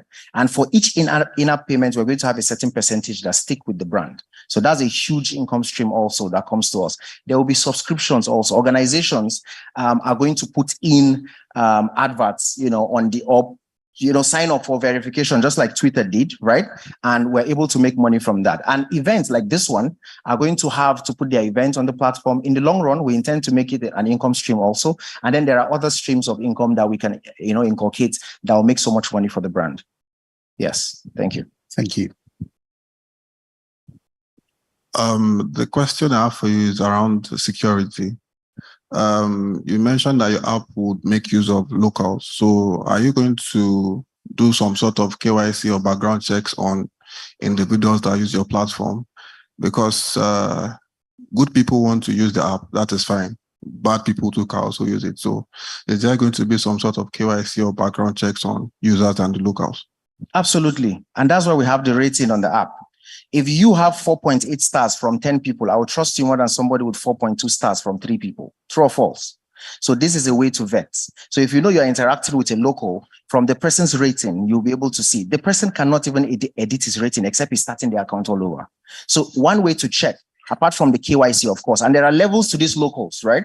There are levels you get that will get your ID cards, will get all of these things. That's if you want to do it professionally, because we're going to start getting people who are like virtually, but they can give a total description of the city and give visitors a sense of belonging, especially when they are coming to the place for the very first time. So yes, KYC is going to be emphasized, and the future for the rating is going to take care of that. Because if you come to Plateau State and Jerry has 4.8 stars from 1,000 people. If I tell you to jump on the pit, you will, right?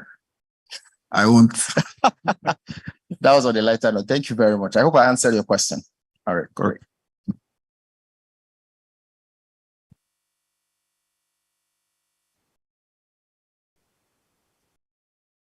Thank you, Jerry. Thank you. I'll be calling next Team Travel Ease from Lagos. Michael. That's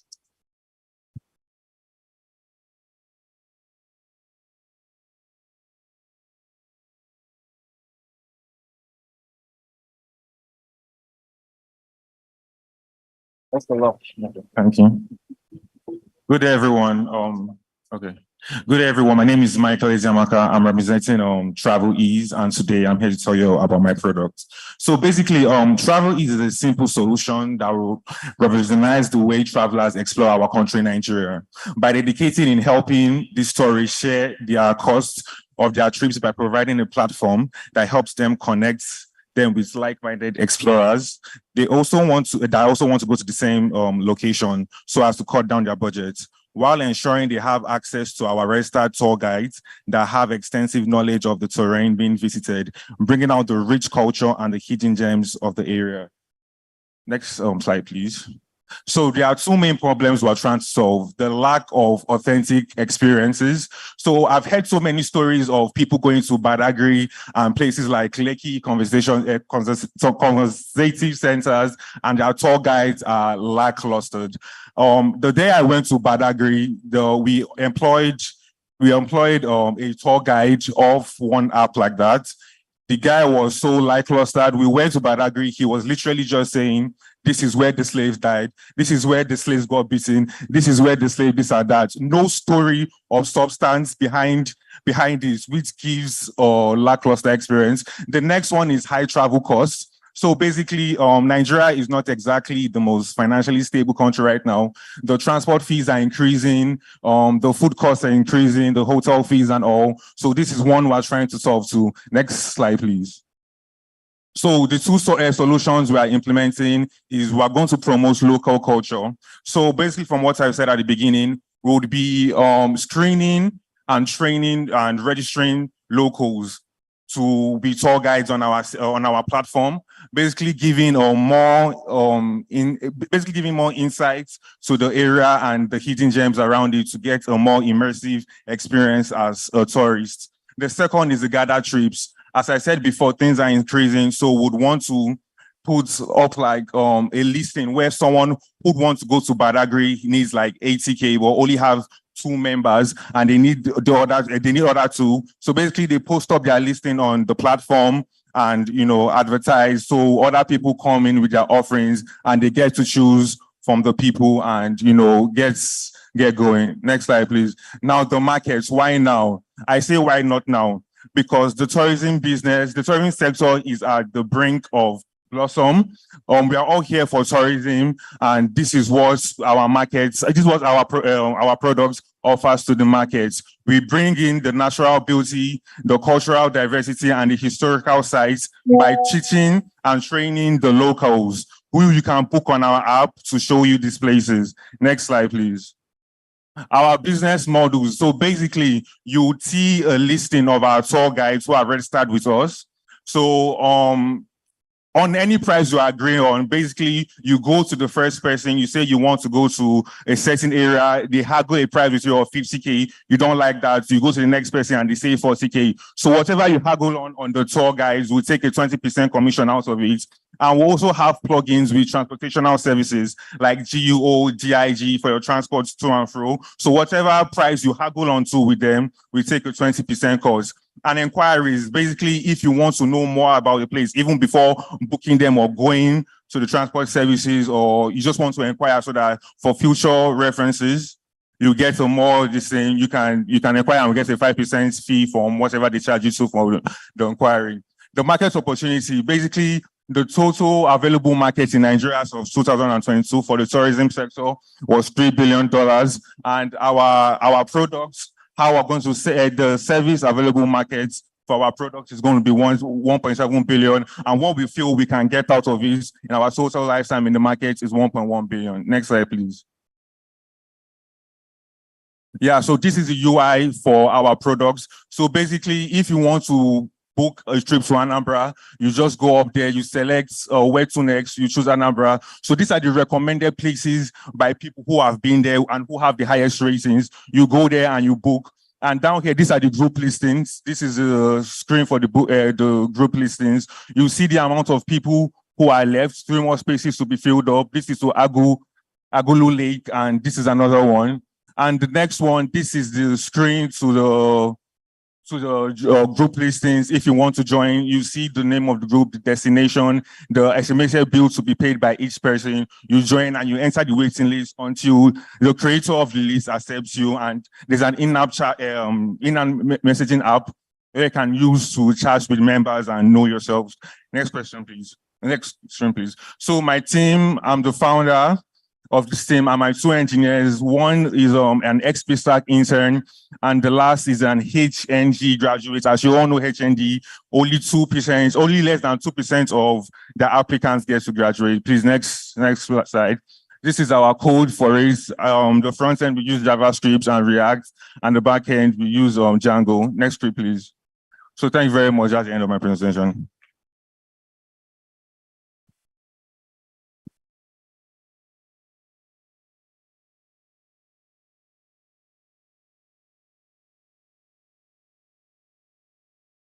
All right, thank you. I wanted to ask, you've mentioned solving 2 major problems. Yeah. The first one was authenticity of information. I didn't get to hear how that plays out. And you also mentioned about pricing, the high costs. So I did not quite catch how you intend to solve that through this solution. So for your first question, the authenticity, right? We'll be getting locals from that place who know the terrain very well, who have a vast knowledge of that terrain. So we'll train them and register them after a background training, and we'll set them up on our platform. So basically, recording in progress. Who has an upbringing from Badagry, we'll put them on the platform. So if you want to visit Badagry, you see their ratings of their past visits and their past people who have taken the past visits of people who we are taking them there to, and their reviews of him. So that is how you get the authentic review of the Badagry. Okay.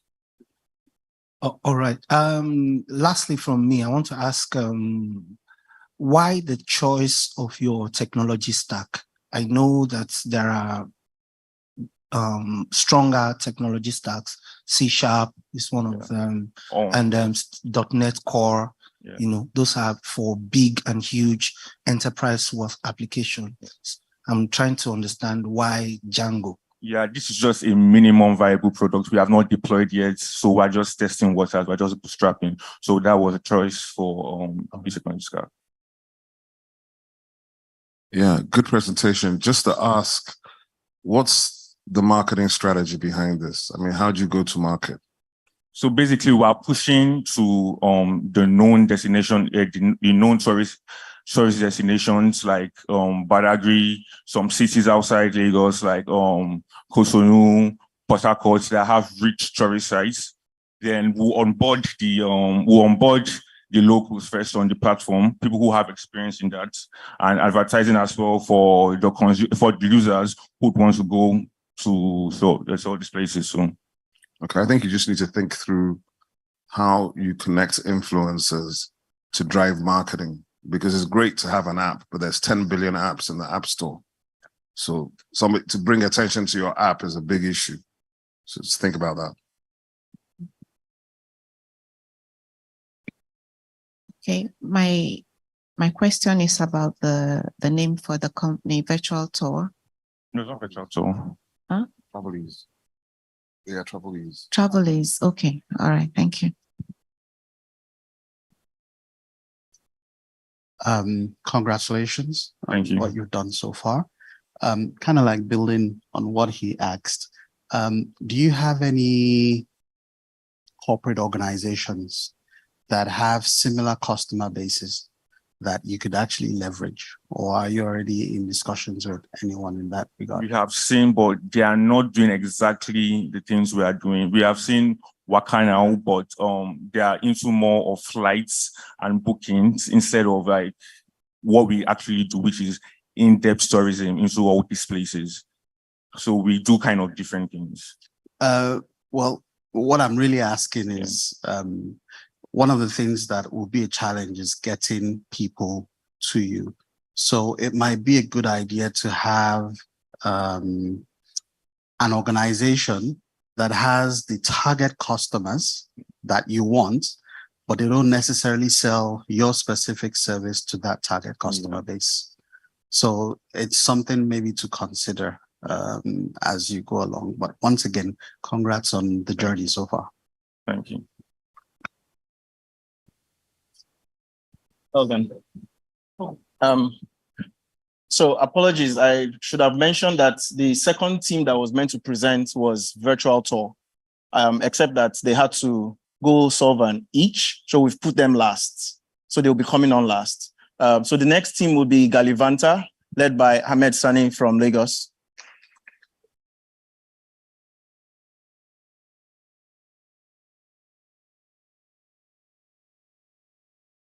Best of luck. Thank you.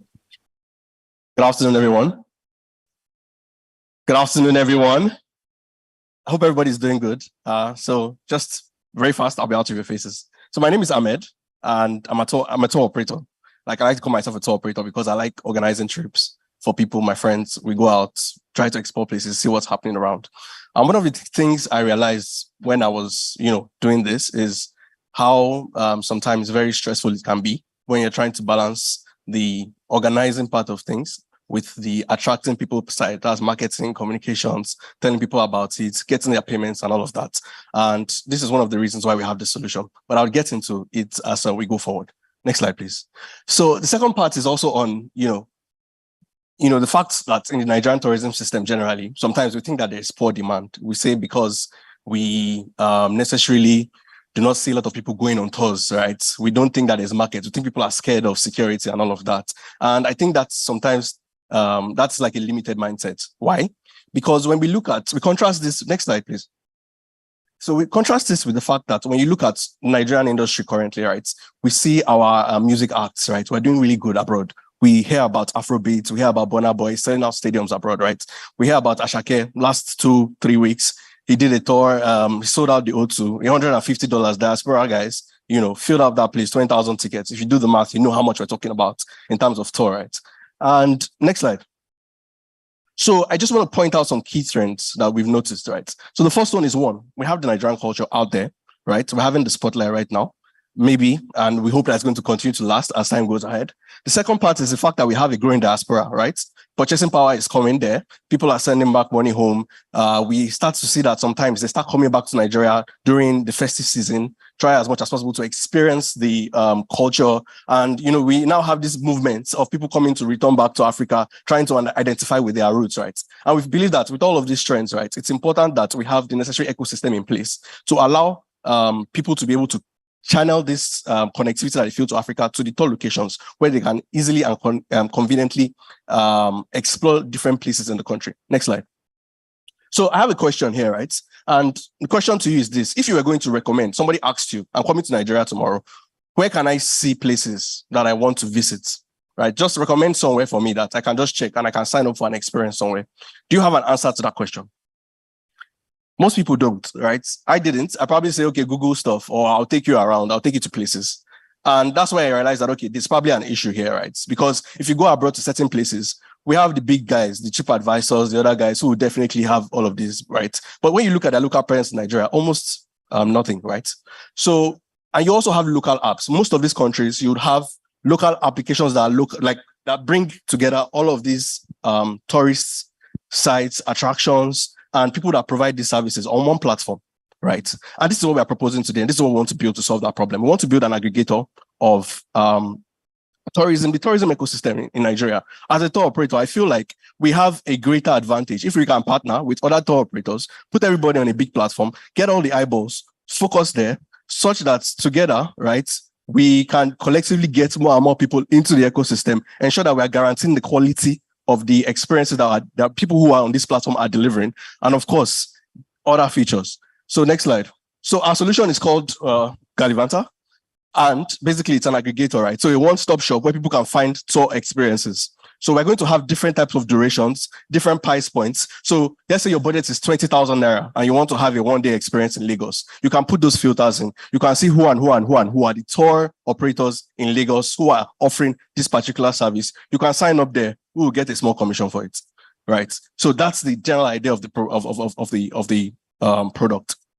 Next slide. So basically, we want to also, as a result of this platform, like we're helping businesses to be able to organize their tour businesses in a way. So a lot of people are doing this small scale travel and tourism around now. You take your friends out, you go, you collect money from them, they send it to your personal accounts, you put them on a WhatsApp group, you post on your Instagram to promote to other people. Everything is disjointed. What we want to do is bring that together, right? Have a place where you can have a landing page. You come here, you can create your landing page on our platform. You can accept payments on our platform. You can send out mails to your people, manage the communication, get all of their email addresses in one place so that maybe you're doing another trip in the next 6 months, you can send a mail to them again and you can contact them again instead of trying to think, oh, who was that guy who joined us the other time, searching through your DM on Instagram, trying to reach out to them. So this is what we're trying to solve. So obviously, other things help them to reach wider audiences, and we're going to give them data and insight so that you can know how your business is performing. What have you earned over the last period of 5 months, 6 months? How can you grow your business? How can you scale? Next slide. Obviously, we don't want to leave out the local tour guides, right? Because these guys are really important to the ecosystem. You go to Lumorok, you see these people standing around. Let's help you. Let's take you somewhere. Let's take a picture for you and all. We want these guys to register. We want them to be verified. We want to be able to say, this is Mr. This. He has talked to 5 or 6 groups. They have rated him at this particular point. We know his identity. We know where he lives, right? So we can connect KYC to all of this so that we can verify the fact that these are legitimate individuals. And not only for the tour guides, we also want to register people that go on tours, because you know that sometimes people can have emergencies. Things can happen. And sometimes you don't even know who is who's next of kin. How can we call them and all of this? So we expect that when we are signing up people that are going to eventually go on tours on this platform, we would have done a comprehensive KYC whereby if there's an emergency, for instance, or if there is a need to trace somebody because the person has done something wrong, it will be very, very easy for us as a platform to give that information to tour operators who might request or need it. Next slide. And obviously for our business model, these are just 2 points which will form the basis. There are other minor things we are looking at in terms of helping the promoters to like maybe like basically ranking, right? So play around the ranking. So the base is vendor commissions. So you do a trip, 200,000 naira, fine. It won't take much. Give us 10% or 5%. We'll look at how we play around its volumes and all of that. And the second part is on the bookings. So everybody that books on the app would charge you a small booking fee. And that's that. So where are we right now? What have we done?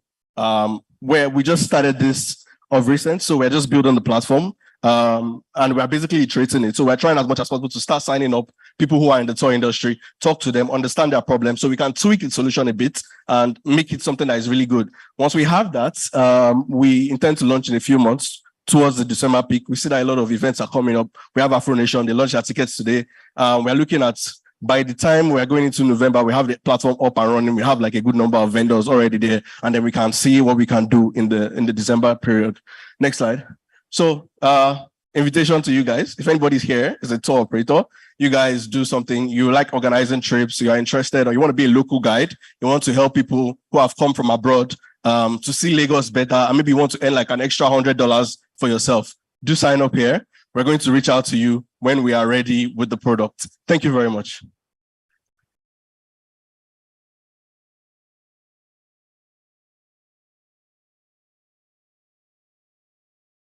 Questions? Hi. So I just want to confirm my understanding of your business model. Yeah. So basically you are, your actual target market or target customers are the tour operators. Tour operators. Not necessarily the individuals going on. What is going to happen is by the time we have, say we've captured 15% of the really good tour, say the really good tour operators are focused. People are going to deliver the experience for us because the experience matters. When people go on the trip, it goes very well. They tell people it grows. So we don't need to get everybody yet. We just need the really good guys on the platform. What happens is when you have 20, 30 tour operators on a platform, a lot of people come there, right? And on the long run, we would get the consumer side. So we want to solve, it's a multi-sided platform, but we want to solve the business side first. So it's like a tour management platform. It's an aggregator. Understood. Yeah. The other thing is around what's the size of the market in your estimation? How many tour operators are in? Do you have an estimate of the tour operators in Lagos State, in Ogun State? So the direct answer to that question is no. So we've seen different numbers, but I couldn't say that this is accurate or that's accurate. Yeah.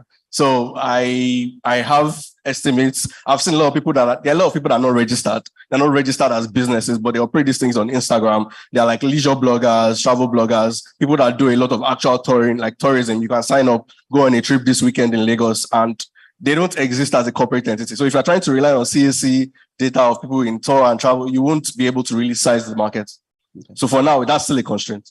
Okay. So it will mean that you would have to go to, you mentioned maybe Abeokuta or Olumorok. So to sign up users? No, to kind of like make sure that that tour person is verified if required. I intend, that's to sign up all of the users. Yeah. So the initial set of users will meet them in person, every single one of them, Understood. to understand what they do, or references from people who have gone on tours with them. So it's going to be very close when we start, and then we'll scale. When we're ready to scale, we'll figure it out. So final question. So again, that means that you're going to use the platform for tour operators, and then you yourselves will also be one of the tour operators. No. So we don't intend to deliver any of the services. We intend to leverage on the people who are already delivering services currently in the industry. However, we're looking for the really good ones because we want to ensure that on the platform, you're getting a good experience. Awesome. Thank you. Thank you very much. On the journey. Yeah. Hi. Hi. Very good plan. Thank you. Being in the business, I'm wondering how many tour, you already asked that question, how many tour operators are you looking at? And if you don't know the numbers now, how do you intend to, what's your business plan? So in between now, like the next 2 months, what we want to do is try to sign to like 100 people, right? 100 tour operators that we know are active. We know that their quality is really good, right? Get them onboarded on the platform, get them to post their media there, get them to start signing people up, see what we can do in terms of marketing, maybe influencer marketing to get the word out that people are doing, maybe give a small discount depending on what we can afford, you know, get 5% or 2% off your trip if you book through our platform and all. Just get the platform out there. We're really so the truth is all of this has just been a product of this hackathon. Within the last 2-3 days, we haven't really slept much. So this platform we have, we just pushed the last bit of the code right now before coming up on stage. So do sign up. So the point is, in the next couple of weeks, days, we intend to actually sign up like a first bunch of people and learn from them because the platform isn't done yet, right? So we're still going to be building it on the side. Once we're done, the scaling part, it depends on what we see. Because even while we're building, we've changed a lot of things that we thought we were going to do initially. And so we're not really sure what the end product is going to be at this point. But that's what the idea is. All right, well done. I see the platform is already live and I've gone online to see it. Thank you. It's a beautiful platform, well done. I want to ask, I know that a lot of people are weary of having too many people's noses in their business, right? What guarantee do you have that the information, my information on that platform is secured? So first of all, right, we're the ones collecting information, right? Now, I have on my team, I've not mentioned that, I'm sorry. So there's 4 of us on the team, besides myself standing here. One of us is focused on data alone. So he's a data expert. He's not based here. He's based in the UK, but he's working with us on this project. So we are already trying to look at how we're going to work around information security, really important to us. But the more critical part is that some of this information that is private, like people's next of kin details, blood type, genotypes, and all those other things we might have to take just for extreme measure security, are not going to be exposed to the top provider unless there is a genuine reason for them to have that information. So there are 2 layers of the information: contact details, general contact details information. The people who are signing them up can get it. But for those additional layer of information, that will have to be requested and granted from our own end.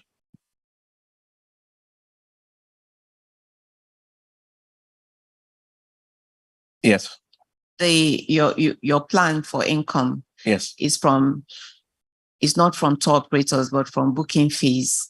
Right. So 2 ways. We're not charging the tour operators until they make money. So once they make money from the platform, we make money as a commission based on what they're doing, so they don't run away.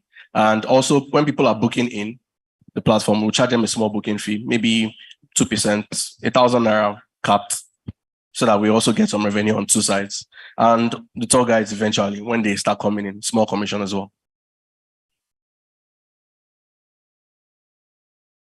It's not a question, but more of a comment. I think you should also try to work around people that intend to bypass your payment. You know, just like we have it Uber and Bolt now, you book a ride. Yeah. The driver tells you to go offline. So you need to think of something around it so that your so-called partners or your tour operators don't go away with your money. Yeah. I think the worst case scenario is we will use them to get advertising revenue. So let them at least land on the page and give us Google Ads. But yeah, thank you very much. All right, I think pretty much done. Thank you very much. Thank you. So the next presentation will be from Fast Bunch from Abuja. Peters Onyelo.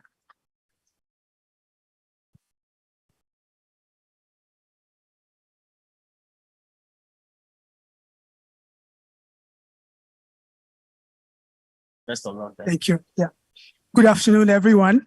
My name is Peters, and I'm representing Team Fast Bunch. What the startup does is matching locations, images of location in users' phone with locations they intend to travel, and then it generates matching image in such a way that users are able to get faster recommendation and better recommendation on the basis of price and in group tours. And number one, the problem we are trying to solve is discovery, local ability to discover suitable locations to travel in group and maybe where to visit. Number two, cost. We discovered that people save more when they travel in group, and increasing global instability implies that some of the transport economics have been altered and cost of traveling is highly unpredictable, which implies that people might not be able to meet traveling costs and ability to enjoy tourism as it is. Then number three, sustainability. We have discovered that we can use technology to improve how sustainable tourism can be done and then can be executed in a large scale. And number four, computational optimization can be used to improve how we move around the globe and how we enjoy traveling. Next slide, please. Our solution is a simple website and application that help users to discover locations. If you have a phone, if you have a smartphone and you screenshot locations, the application should be able to help you match where you want to travel to. For example, if you cherish countryside or if you cherish locations that you want to travel to and you have been screenshotting them on your phone, you should be able to get a match with our APIs because we have vectorized about thousands of database of other locations in convoluted neural network that can fast track matchmaking and recommendation. Okay, the total addressable market size that we have seen is $15.9 billion, and the serviceable available market is 8.5, while the serviceable obtainable market is 2.3. Next slide, please. Okay, we have tractions. We have been working on this for about 6 months, and we have accomplished some feats by requesting for user interest, by doing surveys, by collecting emails and phone numbers, and we have waiting lists that we can play with and then build features based on their interest. Next slide, please. Okay, we are targeting luxury, high-end buyers and people who are in luxury, who engage in luxury travel, because there will be the major buyers of our service, and we intend to use software as a service model because we intend to utilize APIs. Travel companies can subscribe to our APIs, and they can use it in recommendation and in filtering the customers that come to their platform.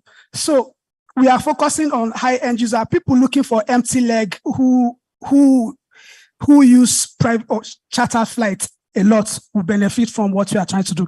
The next slide, please. And then our business model, we plan to, okay, I've spoken, next slide, please. Okay, this is our future roadmap. We intend to partner with traveling companies who are looking for users, who are looking for customers, high-end customers that will use our application, and then we can sell our API from there. Next slide.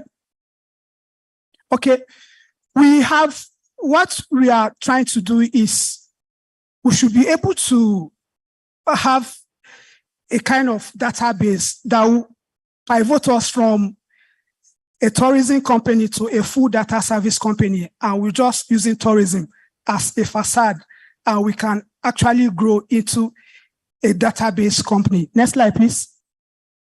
Okay, this is my team. Myself, I have expertise in optimization. My co-founder, he has expertise in machine learning and data science.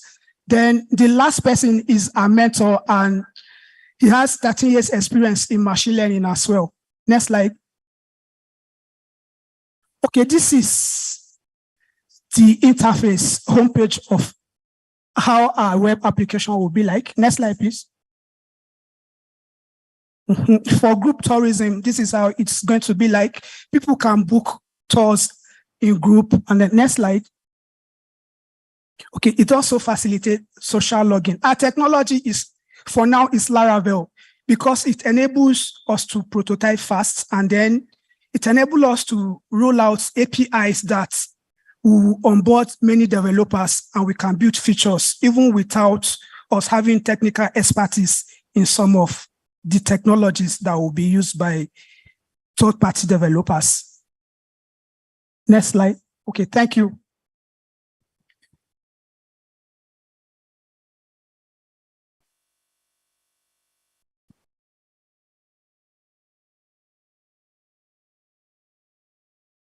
Hi. Yes. Forgive me, but from a high level, I don't understand what the company actually does. Okay. I may have missed it, so okay. You may have described it by and all that. So I'm kind of trying to understand, what exactly does the company do? What is the product or the service that it is selling? So I get it that, or I seem to get the sense that it's luxury travel, but you haven't confirmed or you haven't made it clear. So what exactly is the company selling? Okay, we are selling advanced recommendation, AI-powered recommendation service, software as a service. That is what we are basically selling. Okay, who would be the customer of that service? Okay, travel companies like Wakanow, Expedia, Booking, and the likes. Okay, so what you are is a B2B software as a service company. Yes, sir. You're selling data and analytics to travel organizations, both local and international. Yes, sir. Okay, so that's kind of like what's missing. And thank you. Thank you. Okay.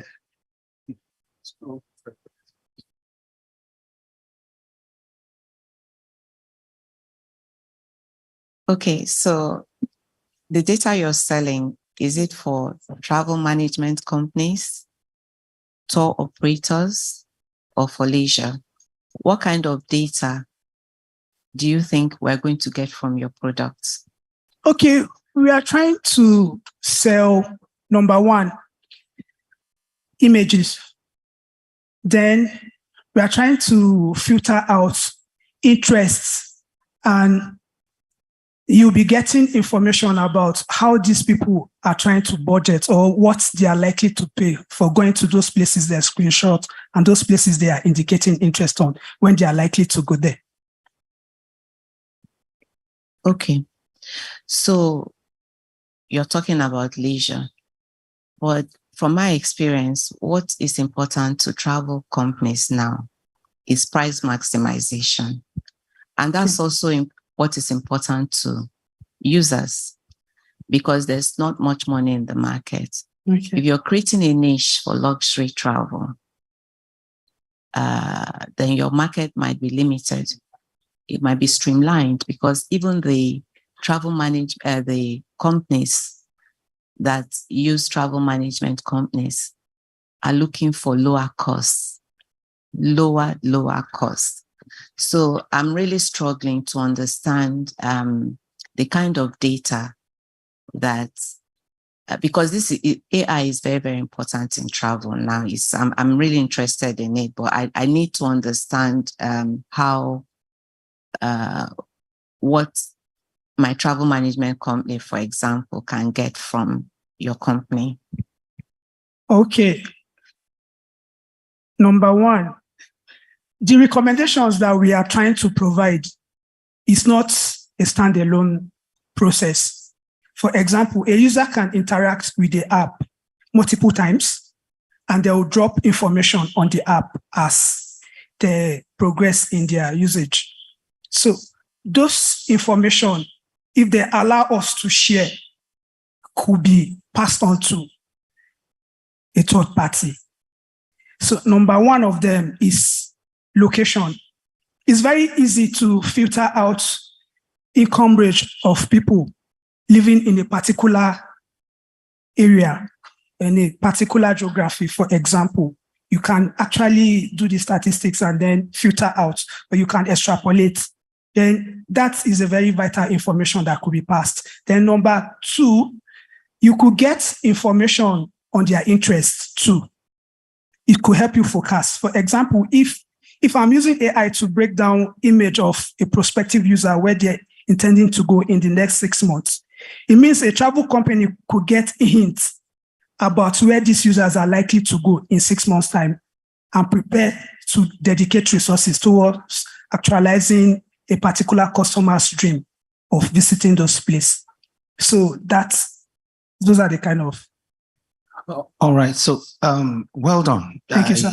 I figured you might be an engineer because from your CV, yes, yeah, it became very tough for you to really sell this. So that was why we struggled to understand the import of what you were pitching to us. By default, I'm not the salesman.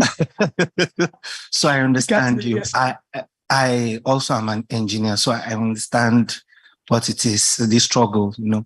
So, if I want to put it clearly, you're selling an API-related business to people that's leveraging on the modern technology called AI, right? Yes, artificial intelligence that can peep into pictures, relate those pictures with common pictures, known similar pictures like that in the world, and then predict what kind of pricing had been put on such environments and the kind of people that had visited such places, and can help you profile people and profile places. You understand? So I get it this way. Yeah. However, what I want to understand is you have not told us your business model. How do you intend? I see you display some figures, but honestly, it just did not connect for me. Those figures actually were fun facts, and the business part of the business model of our operations is embedded in the SaaS. We want to charge for 100 or 1,000 requests per company. Okay, now you're just mentioning it. Then we want to charge for advertisements, for adverts, because we are going to have a web and an app. For streaming, we will charge for advertisement. Then those are basically the two things we'll be aiming for now, so that we'll have focus. All right. Yeah, I think he just helped you quite a lot because he just deconstructed what you were trying to say. I think the problem that you have and a couple of the others have is how do you plan to bring this thing to market? I mean, what are the tools? How do you get an audience? Why do you assume if you build it, anybody's going to know it exists? And how does anybody know it exists? Just help me understand. Okay, I go to market strategy. I've been reading Airport International magazine for the past 5 years. So I've been reaping contacts, cold mails, cold call, and then I've built a database of prospects that I could reach that have high probability of paying for the services. Then I've done initial market survey to about 100 prospects. And then the feedback we've gotten is quite positive. And then for our MVP, if we can onboard 50 users who pay roughly between $50 a month for the APIs, we should be able to scale on that and build mobile application and reach out to about 200 to 300 other service providers in the next 8 to 10 months. Yeah, I'm just worried about why would I even pay the $50 in the first place? Okay. You have to be able to explain to me what your thinking is. For value now, yes. If we come to you as a travel company, I will relieve you the stress of trying to build an AI from scratch. That is going to be a huge saving for that company. And if we go ahead to demonstrate how that will make you triple your customer base, then you will have something like trial, or you use it and then till you start making money before we can charge you. Or we can have some other pricing method that will allow flexibility in onboarding prospects. All right. Best advice, get your sales team. Yeah. Yeah, coming.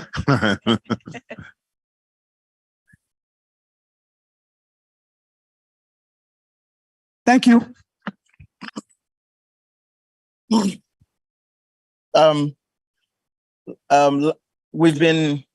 We're very thankful for all the presentations, but we have one final presentation for you. This particular team, at least, maybe also enters a space that is becoming quite active these days when we talk about virtual reality. So I'm inviting the final team, Virtual Tour NG, to come and present their solution. They are from Oyo State.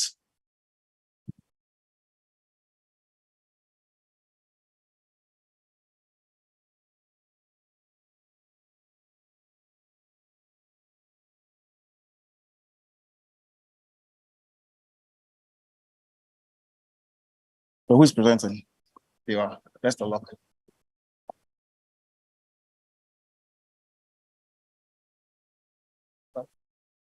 Good day, lovers of tourism. Standing on all existing protocol, my name is Nafisat Oguseso. With me here is Gafal Amo, and this is Razak Loduda, and we are the Virtual Tour NG.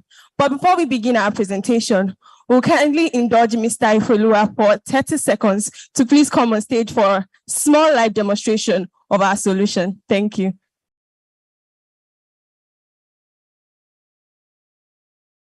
Okay, so while it's coming, I want to take you like on the brief of this is our software. This is our software web app that we developed. So this is the home page you can see from here. Please, can you click on explore locations? So there are these are possible VR locations that you can visit on our webpage. You can see the Obudukatu Ranch, the Osho-Oshogbo Festival, the World Ifa Festival. If you scroll down, please. So yeah, you can see recommended top destinations. Here we leverage on using AI tools, machine learning to make a recommendation system based on your usage and user reviews to recommend top shows for you. Can you go back up, please? All right, sales. Can you subscribe? So from the subscription page, you can see like there are 3 levels. You can do a pay-per-view. So you pay to view a location, or you can have a monthly subscription, or for business partnerships, which is on request. Can you proceed to make payment, please?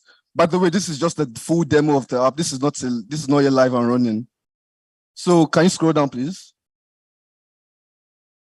Explore Obudukatu Ranch, please. The first one, there. Up. Yes, thank you. So from here, it takes you into the video after you've completed your payments. Can you tap, please? While you're watching here, can you start the video? Click to start. This is what you're seeing. Can you scroll around so like it can show the virtual reality? So as it's done, it turns around. You can see it's a fully immersive experience. Thank you. Change to the presentation.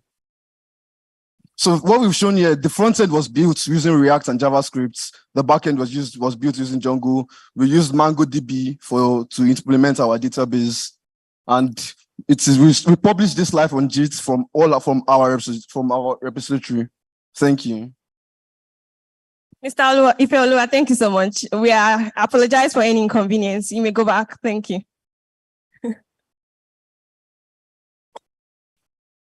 So basically, as Virtual Tour NG, we bring tourism down to your convenience. We want you to experience anywhere in Nigeria at your comfort zone without financial constraints and all. Please, the next slide. The next. Thank you. So basically, our vision is to promote tourist centers in Nigeria to local and international tourists, and also to promote our resources that we have in Nigeria, basically. The next slide.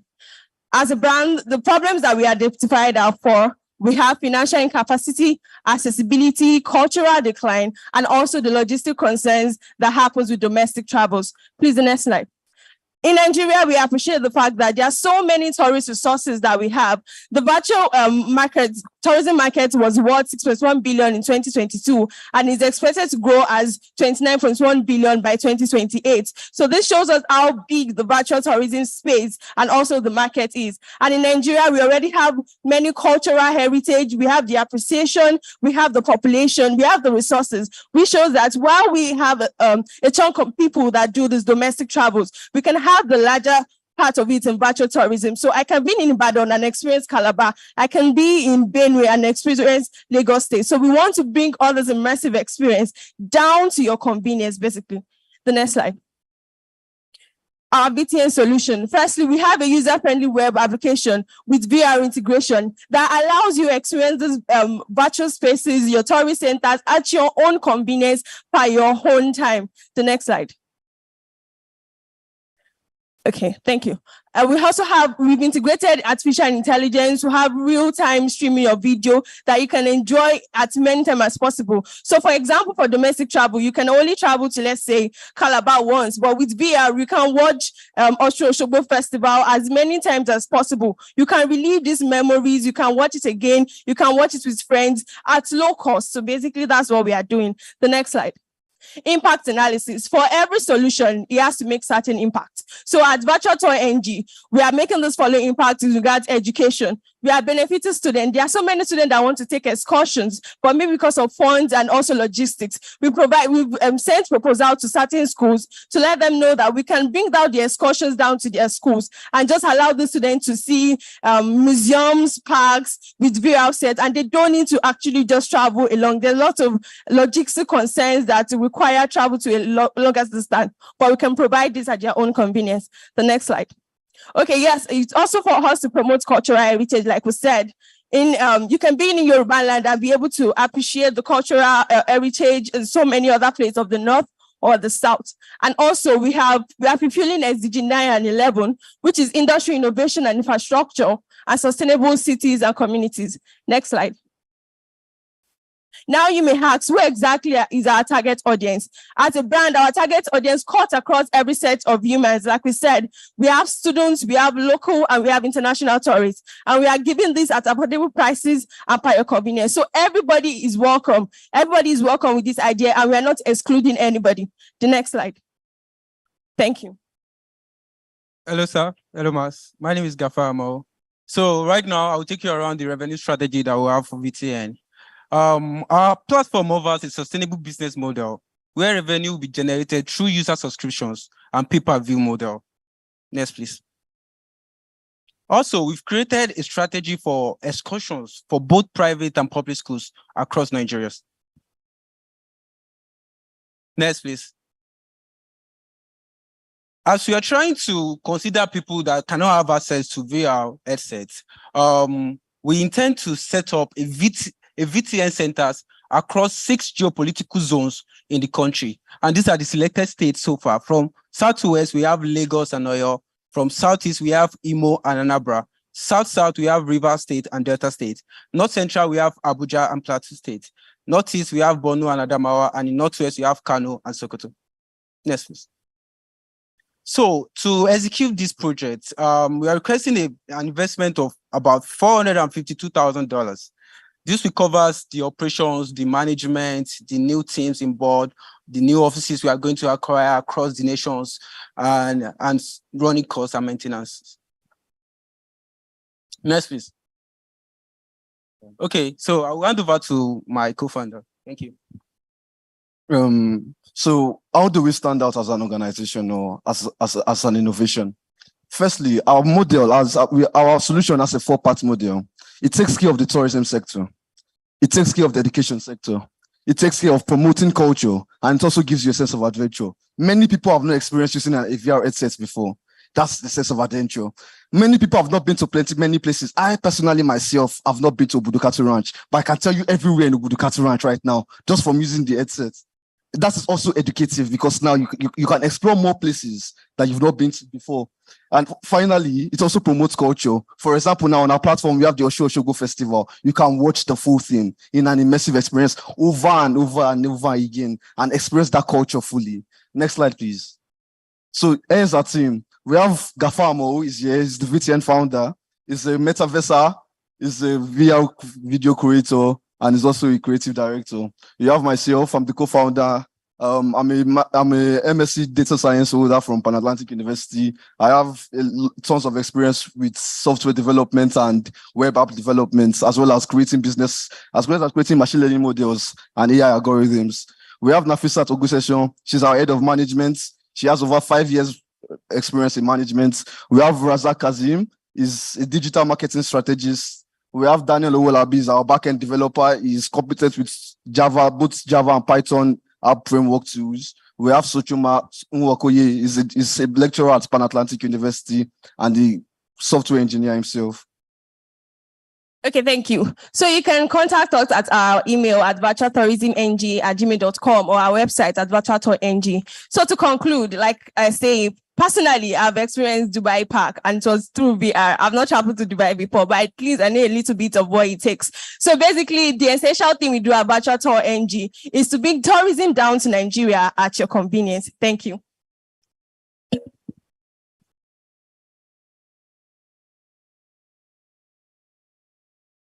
Yeah, I just want to ask, first of all, well done, yeah?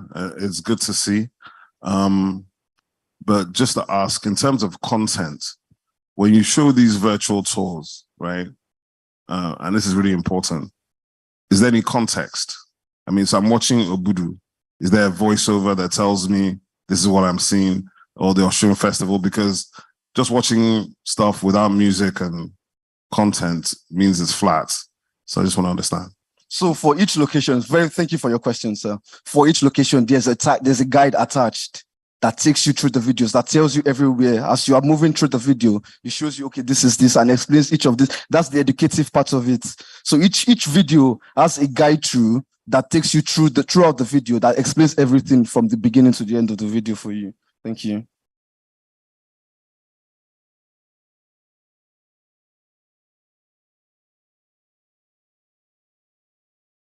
So, two concerns. I'm not sure that is scalable, because when you have thousands of viewers, you cannot dedicate thousands of guides. You understand? So it's important you take what he has said to heart as a feedback. And then she was also asking, is it a live stream or is it a recorded gyroscope video? Because what I saw there looks like a gyroscope. You see that in Google Maps currently. You can actually walk through a place, using the Google Maps gyroscope. So is it a live stream or a point-in-time snapshot? The eventual goal is for it to become a live streaming platform where people can, in real time, we mentioned it during the proposal, that in real time, you can see what is happening at these locations based on cameras that have been left there, 360 cameras, so you can have these experiences in real time and have current updates of what is happening at these places. So Gafa will answer the first question. Yeah, the first question actually. Currently, we are doing pre-recorded 360 videos. So we go to these storage centers, we capture the whole area with a tour guide around us, and we go back, we do our post-productions, put the voiceover, put everything that needs to be there. It's also been noted that for future sake, we want to implement live stream where people, regular people, can go on the platform, upload their videos as guides themselves, and then attach a price to it, and people can come and view. So each person can act as a guide. You create a video, it is approved, it is put on the platform. People can come and watch your video, and you get generate revenue from it like that. So it can be like a marketplace where people can come, you drop your videos, other people can come and watch your videos and pay you for it. Thank you. Why would they want to drop their video at your platform rather than at YouTube, for example? Okay, Ma. This is real-time video, 360 degree. It's not just a regular 1080p video. So when we capture, it captures the entire environment.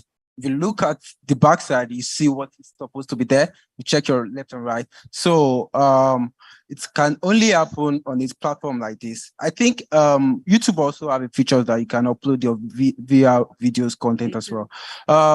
And then for people, that's part of our future plans where people can actually upload their own content. Maybe you discover a location in Nigeria and you want to make money out of it. So just take your 360 camera, film the environment, upload the video, then monetize it, put your price on it. And if people love it, they'll subscribe to it. So I think that's the response to your answer.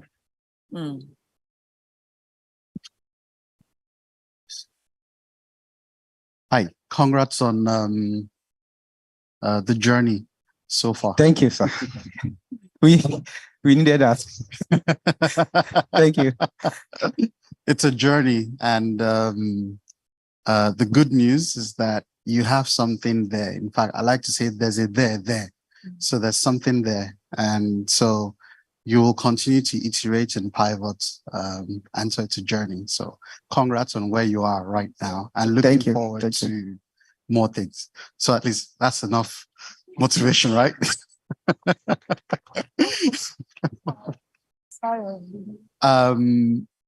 So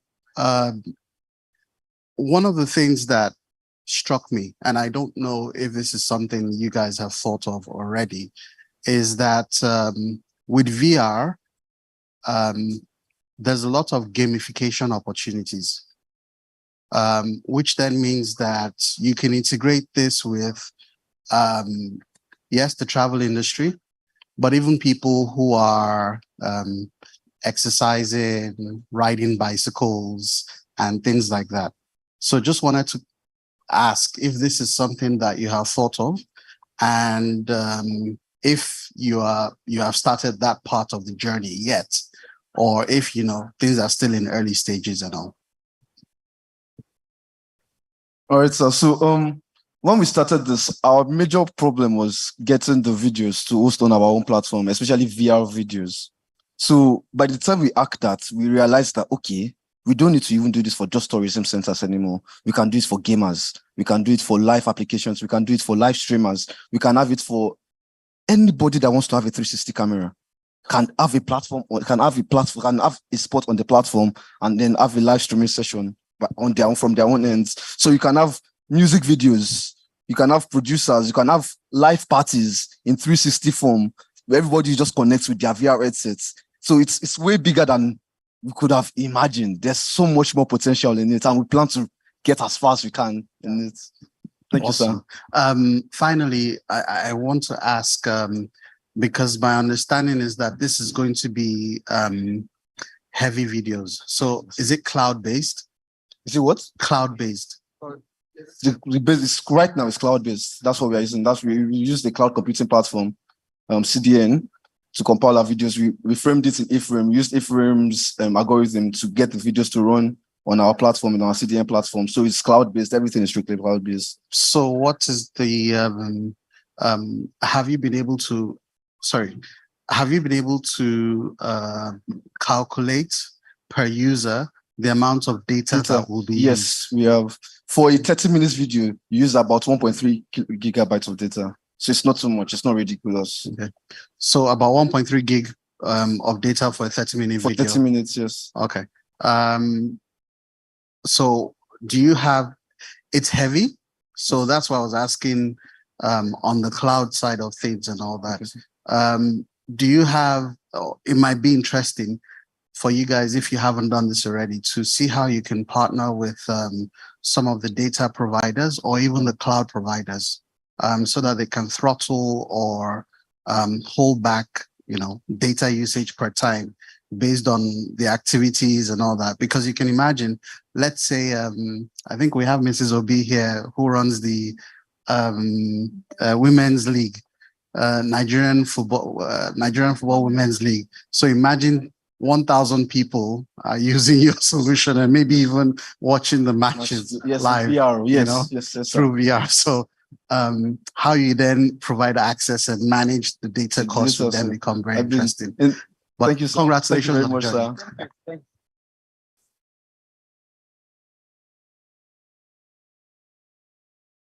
Yeah, so my voice is so loud. Yeah, guys, I mean, there's something he just said, and I mean, it's not really to do with your thing, but because of what you're doing, you should think about it. Do you guys play games? Yes, sir. You know Assassin's Creed, right? Okay. So if you look at Assassin's Creed during the pandemic, their numbers went up massively because people were at home, like all gaming. But the really interesting thing about it, and this is relevant for tourism people, is that they had virtual tours of the places where the game was played. So those virtual tours are ancient Rome, ancient Greece, and ancient Egypt, specifically Cairo and Alexandria and the pharaohs. So what that is so what happened after the pandemic, a lot of people who play the game now went to visit those places. And when they visit those places, they're using the Assassin's Creed virtual tour to go and visit the place. So you're on the right track, but what I'd like you to think about is recreate ancient Ife, Benin, Nok, Onitsha, Lagos. You have 200 million people who have not experienced literally anything. The world is yours. Good luck. Thank you, sir. Thank you very much, sir. Good luck. Yeah, just one more thing. I remember that you said you were trying to raise about 400,000 USD. Yes, sir. Part of it was for space, right? In Oyo, yes, for the VR centers that we say we will have across the geopolitical zones, the 2 states per geopolitical zone. So if I give you space in some of my co-working spaces in some of these states, can we do that? We don't mind. We'll talk. Thank you.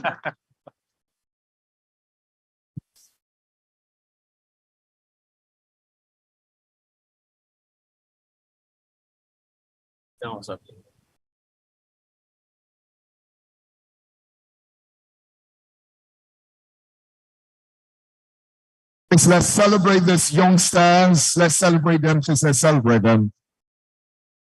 Like I said earlier, the truth of the matter is there's so much opportunity out there.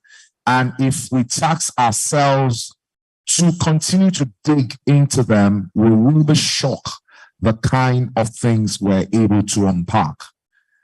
I'd like to thank everyone that have been with us since yesterday up till now. There's another assignment we need to quickly do whilst the judges go on to compile the results. They will come and do the presentation afterwards, but we need to go to and through the exhibition area. These people, out of a lot of people, decided that they were going to partner with us, and we understand that we need to give them value for their money. And since you're also partners with us, we'd appreciate if, like we did yesterday, let's take a walk through the exhibition outside, and by the time we're done, we'll just come and do the presentation of the winners, and we'll be done for today. Once again, I'd like to thank everyone that has joined us since yesterday. We really, really appreciate the fact that you have spent quality time with us. As we've learned, we believe you have also learned, and we will do this again. There have been several talks about where next we're going. We'll do that later. So once again, thank you. Let's go for exhibition right now. Ma'am, you want to talk now? We're just going for exhibition, then we'll come and do presentation. And that time we'll do all the talk. Yes, we're coming back. So can we just go for exhibition right now whilst you guys do the compilation of the results? Okay. Just here, just behind. We're sorry. I know a lot of people are tired and all of that, but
so let's go for the exhibition right now. Sorry.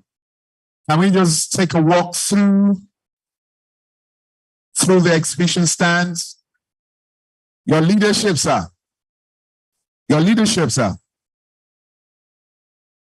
Mr. Chairman, I want you to lead us. Let's go through the... Yes. We'll follow you. Careful, careful, careful with the rugs. They've kind of folded. I like your shirt. Very nice. Yes. Thank you. So let's take a walk through. Let's take a walk through.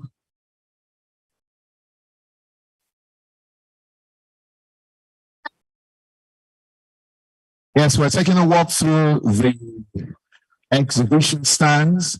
Let's just do it from here. Yes. We'll go and, yeah, like that.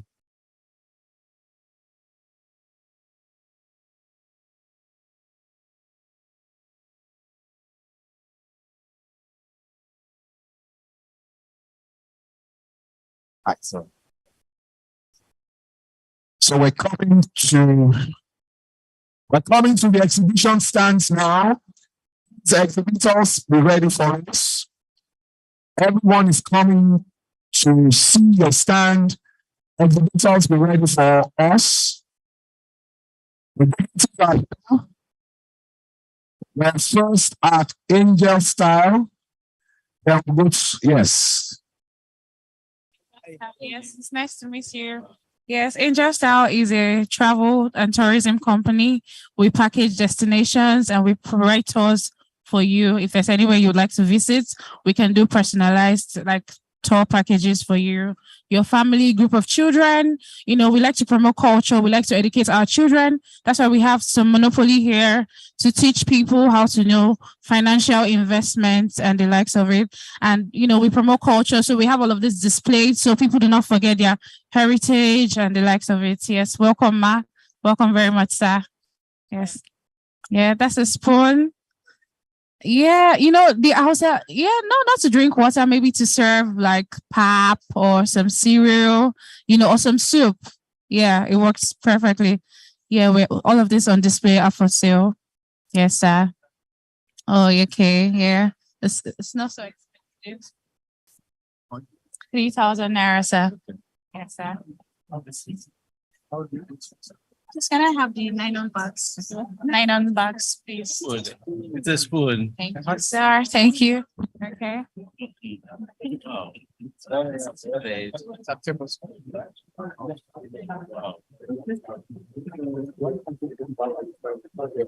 Oh yeah, yeah, perfect, perfect. We'll keep it. Yes, thank you very much, sir. Thank you, thank you. Sir? It looks like you're all young people. Yes, yes, Wow. yes, sir. Thank you. Good work. Thank you so much. Okay, Wow. thank you. Yes, sir. Hospitality Pro. Hospitality Pro, His Excellency is talking to you. Yes. Okay. Okay, we are Hospitality Pro. Not working. It's not working. Okay. So And these are all natural, locally. no, they are not all. But what we do is that we customize them. Okay, in terms of our software inputs, in terms of branding on them as well. But you know, most of the fabrics are not really the best products cannot be found locally. So for top-notch 4-star, 3-star up, they need quality. So what we do is to bring in those qualities, but we customize it to Africa. Sometimes we can put the local content on them in terms of like using Ankara to customize them and all those kind of stuff. Yes, but the real original product are not local. I can't tell you that we manufacture them. Yeah.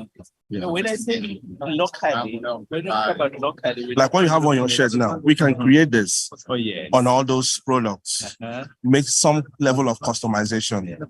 Yeah, but that is only for our room amenities.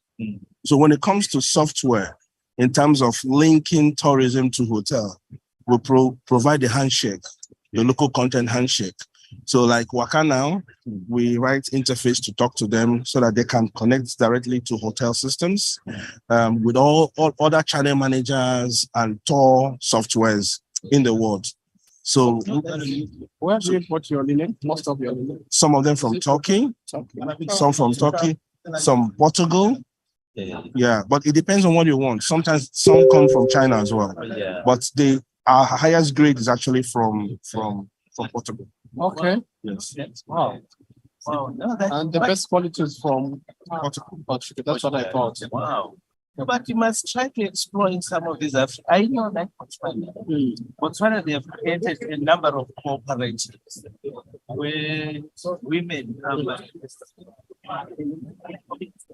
yes.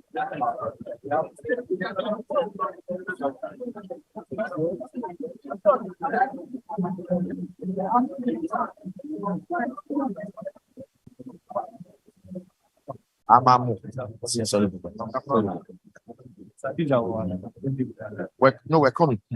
Okay. We're moving to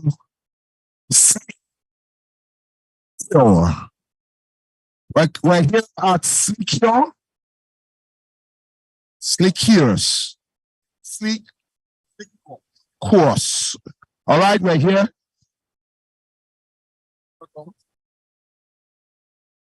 How are you? I read in my name, but Bushman is one of my friends. Sneakers is wine and spirit. Mana.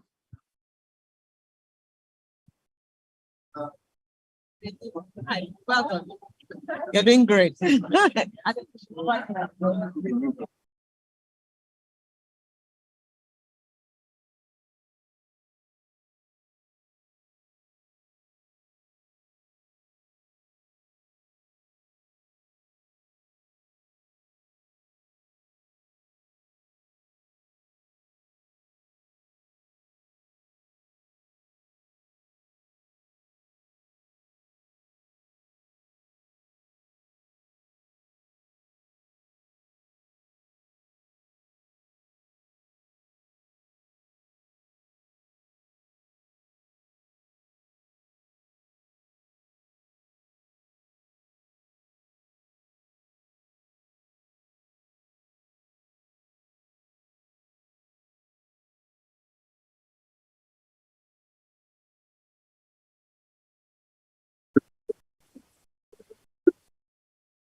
Very nice, huh? Fantastic. We should have some. Okay, fantastic. So when we're done here, we're going to Moto Media. Our next port of call will be Moto Media.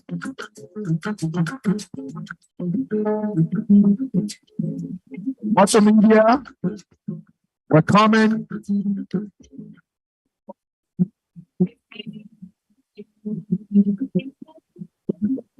Okay. Hello, you're welcome to Moto Media. We're excited to be here. We're excited to have you. So, Moto Media is it's an outdoor advertising company in Nigeria that has been able to create a niche in the industry. And Moto Media is the first outdoor advertising company that has also done AI, the interactive board, the first interactive board in West Africa. So this board tells you about, gives you real-time data. It also gives you information about people who have seen your ad. So I'll give an example. So if I'm using my phone and I go through the board, I'll give an instance for what brand should I use now? Okay, Dano, an example, right? So if Dano is in partnership with us on the AI, and then you're using your phone, you get a prompt to check the Dano website, right? And then that gives you insights about the products and the services they offer. So that's the first AI screen in West Africa, and we're excited to be here because we also have other platforms that we can partner on. We have the LEDs, we have the statics, we have the gantries, we also have the lampposts, and of course behind me here you can see we have the in-stores. So these stores, these in-stores are screens we have in our supermarkets. You know, so when shoppers go into the supermarket, our screen is there. People could just put your ads, and then your ad prompts, and then it reminds you to buy XYZ. So we're excited to be here. Thank you.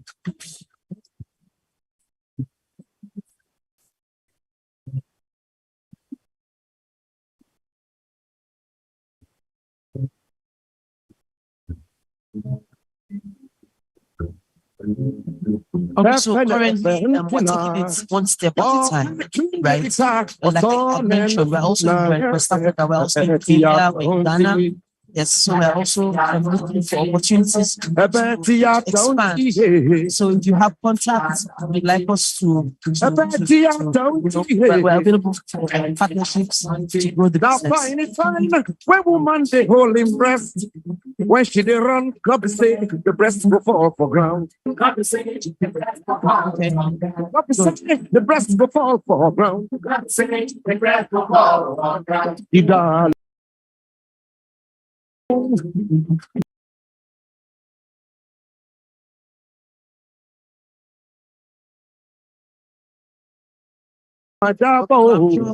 can work some without exchange cards and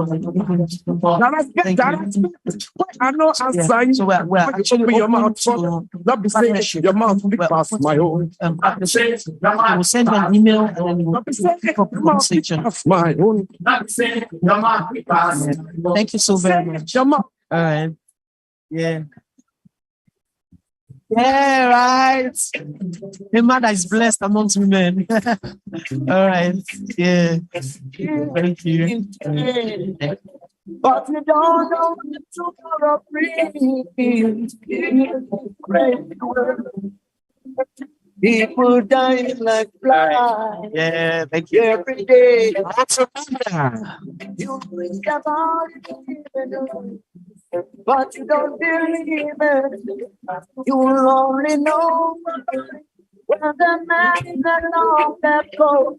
Knock on your door. Fartel Hotel and Tourism Business School. So Fartel Hotel and Business School, tell us about what you do. Thank you so much. We have Hotel Rwanda. It's Vatel Corporate in general. We are having headquarters in France, Rio. And for us, we have Vatel Rwanda. We do provide hotel and tourism or management for students in Rwanda and across Africa everywhere. So currently we are based in Rwanda and we offer training to students. They spend 3 years with us and after they get an international bachelor's degree in hotel management. Yeah, that's what we do. Maybe my colleague has what to add. Yeah, so it's more of a business school. So we merge practice and also business. So we're of course into the practice of hospitality, but students also learn finance, accounting, research, leadership, everything, because we want them to end up as managers, people who are going to solve problems in the industry and across Africa. So we receive students across Africa, and our goal is not just for 3 years, because we understand that the industry has a need for professionals. So we have the RPL program. So we help professionals already in the industry with like 3 years of experience to also have 1 year intensive where they end up with a bachelor's degree, and we have trainings for 6 months, for 6 weeks. So it's a merge of everything, and hopefully that will contribute to Africa having the best hospitality industry.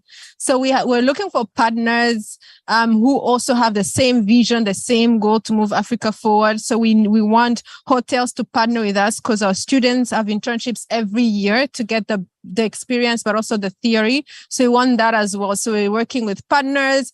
We're working with the chamber, with Mr. Frank as well in Rwanda. So a very huge help to us as well. So working with everyone so that our students who are also Rwandans and Africans have the best. And also with the government policy of like no visas and also easy visas for students.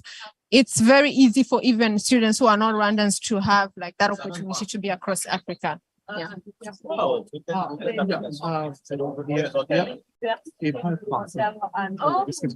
On peut parler français aussi.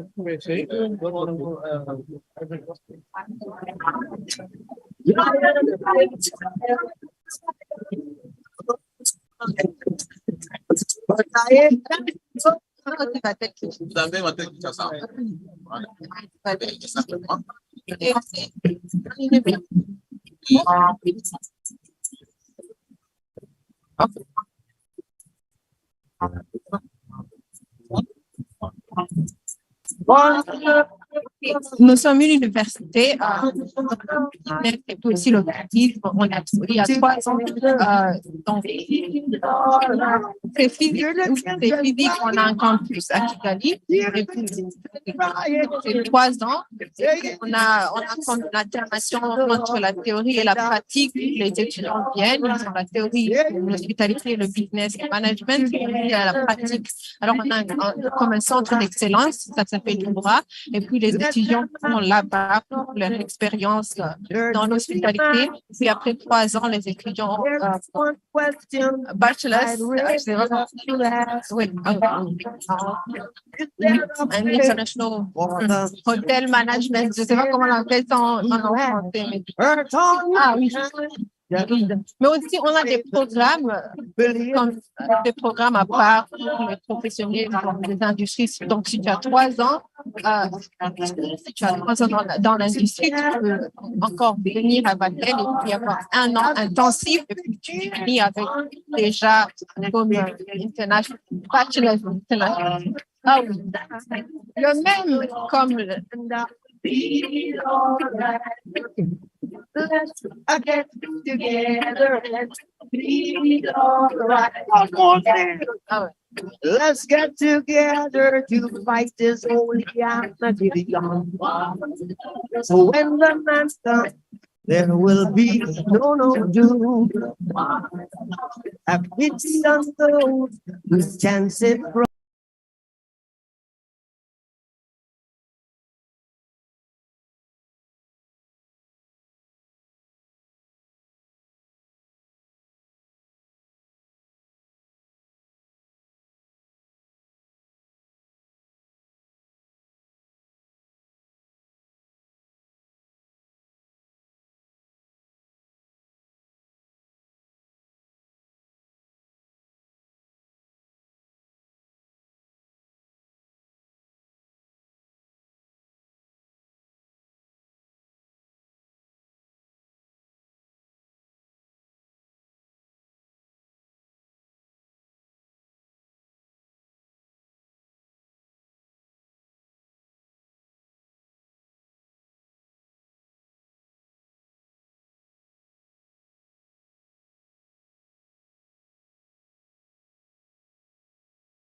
Want to love.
Presentation. No, the form say you judge, you try to be careful. And the celestial handles my situation, on my pains, my troubles. Steady lights in my candle, chopping up the part of the struggle.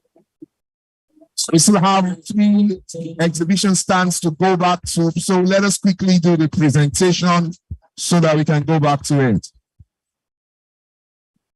Thank you. So, thank you, Your Excellency, for leading us for the walk around. We really appreciate that. So can we settle down, please? The presentation now to the winner. So can the coordinator come up to the stage, please, to help coordinate? 24 karat sati, Bijasi, Classy, you mighty, bad boy from starting, no Miami, Illuminati, Omaiko Kaku, Overload, Tango, Unilati Jago, Ibaku, I for you, my baby, for you. Sun's gonna shine on everything you do. Can we have the coordinator, please? Let's do this presentation so that we please, can you come up, please? Can we have them, please?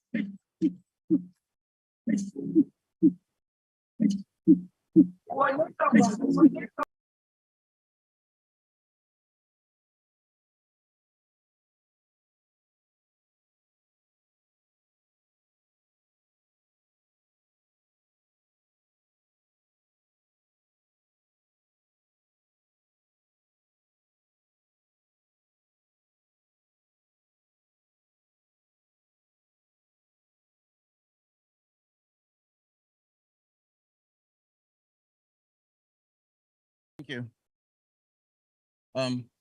Thank you very much, everybody. We have come to the end of this year's Tourism Hackathon, Nigeria 2.0.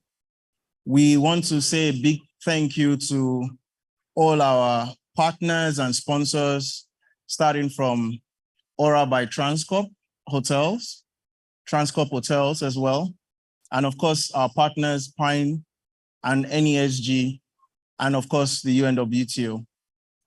Our other partners include 7up, the Acubin, and a number of other people that have supported us on this journey. And of course, my team, wherever you are, we thank you very much for making this a success. So after such a tough battle, if you want to, we have selected the top 3 winners, if you may, even though we don't believe that anybody here is a loser. We feel everyone that is, that came through for this qualifies as a winner themselves.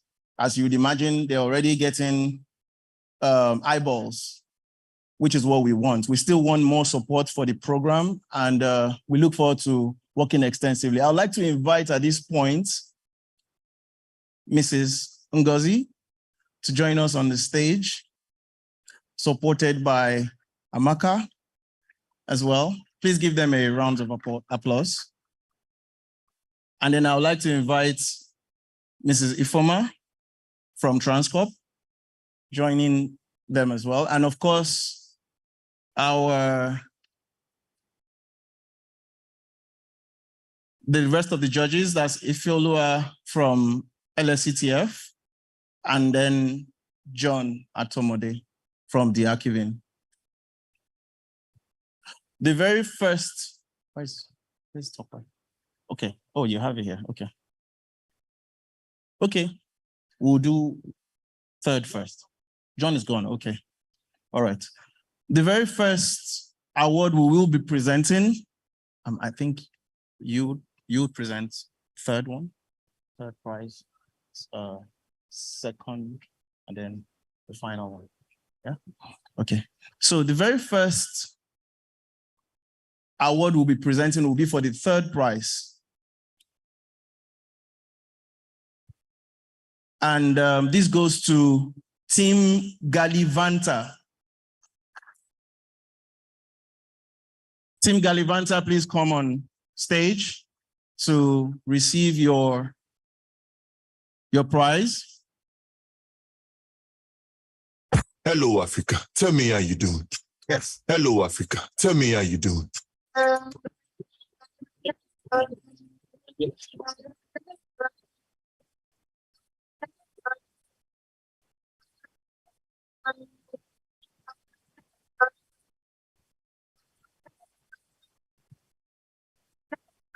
Hello, Modala. Tell me how you doing. Thank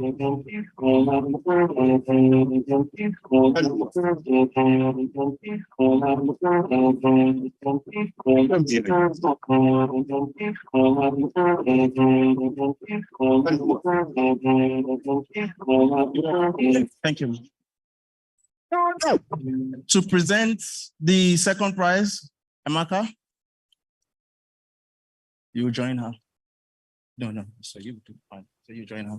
Amaka and Ifeoluwa from LSCTF will be presenting the second prize to Team Yawo Yawo. Please come on stage, please.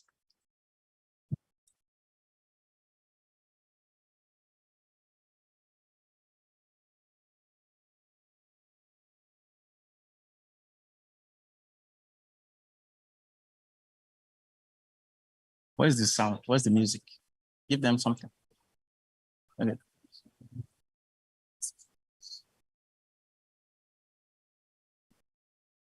Hold on to it.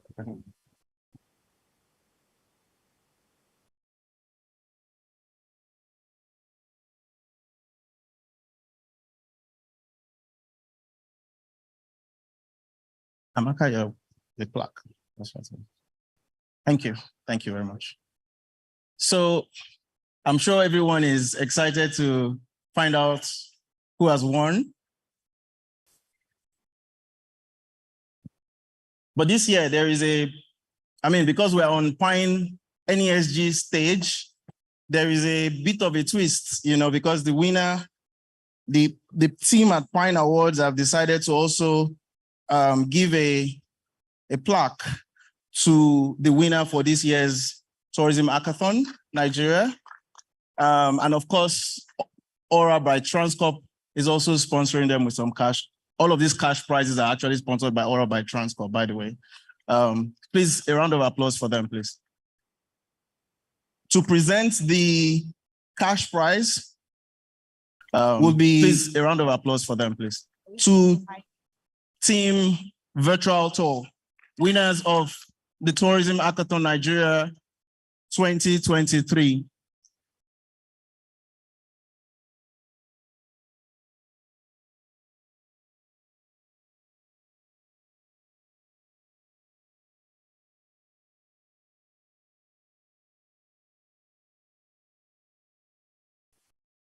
I was built to be the best, number one and nothing less.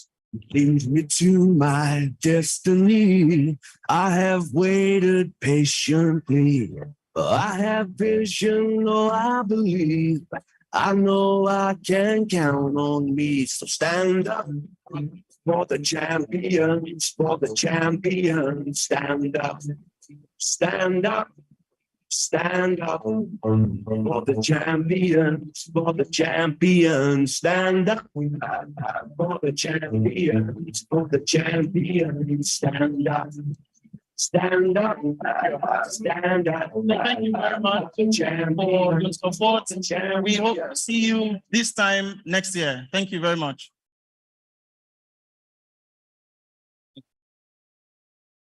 Thank you, everyone. I'm going to be calling on Mrs. Ngozi Ogoka to come and give us a thank you talk, because this must be done properly. It must be hard. I will say this to us and say, because I'm saying it, I'm sure we'll not hold the kind of water it will hold from her. Good afternoon. With the end of this particular event, the hackathon, we come to the end of the technical part of the events, the 3-day events planned for the Pyne Awards Africa 2023. It's been a fantastic time, as you can see.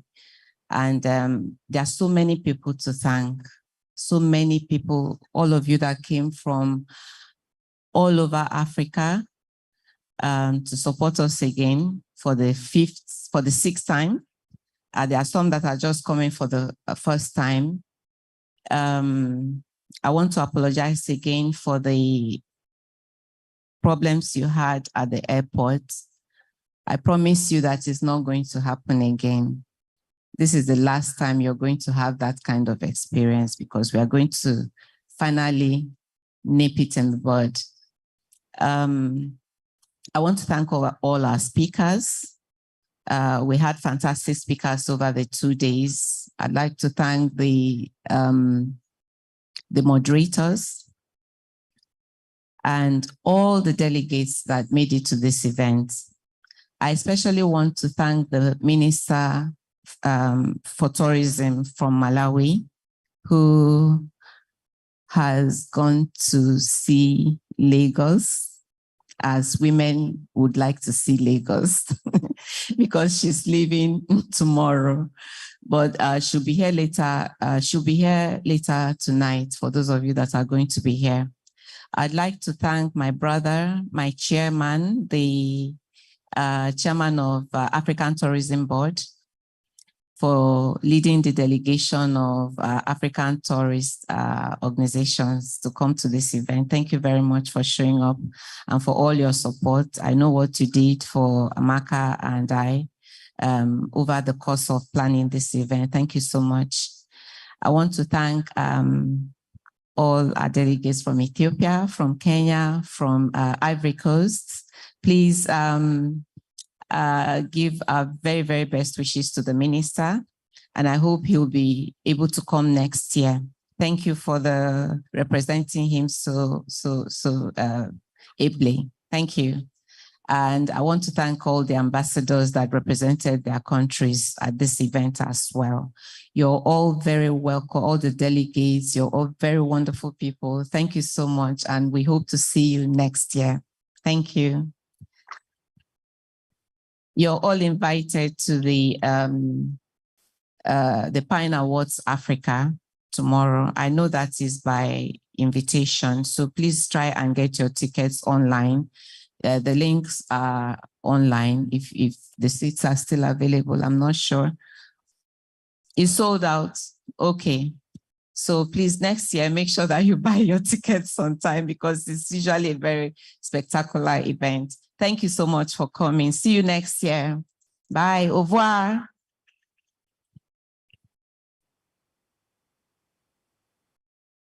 Sorry, I beg you, we still have 3 stands to go through. Please, we'll just go through it now. I thank you all. Earlier, I told you that I was carrying the paper of my tea, the Kenyan tea that I'm taking. You probably thought it was not true. It was in my pocket. So I take it and I still carry the tag around. Kenya tea, very good tea. I'm sure if you taste it, you will like it. Whenever you are in Kenya, look out for this tea. Very, very delicious. So we're going to the stand now. Let's go to the stand. Let's go through to the stand of the last 3 stands, please. Let's go through to the last 3 stands. Okay. You want to? Okay. Okay. Your Excellency.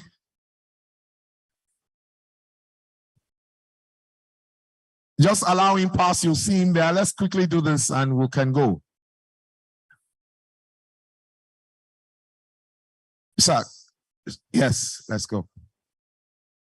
For those who want to join us, we're coming to the last 3 stands. I'm the bench. We're coming to Lagos Continental stand. If you like, we're coming to Lagos Continental stand. I was down, so down to the hit. Was a miracle that got me. All right, man, we're waiting for you. Please come to Lagos Continental stand. Recording stopped. Cameraman, use your phone.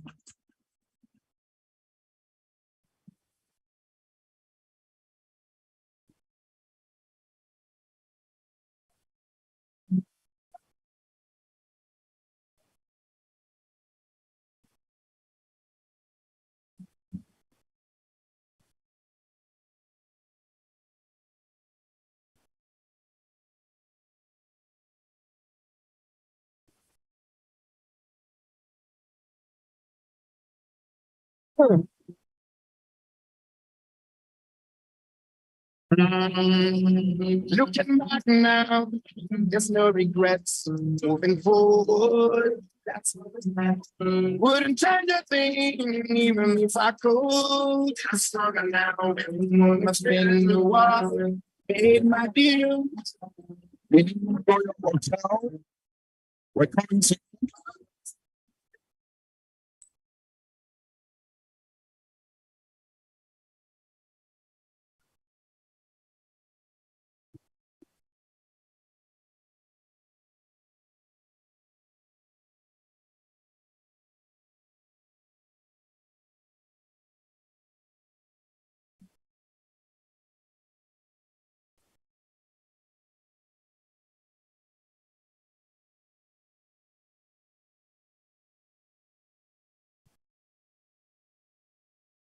Stand up, stand it up, stand it up. Oh, stand it up, so let's go.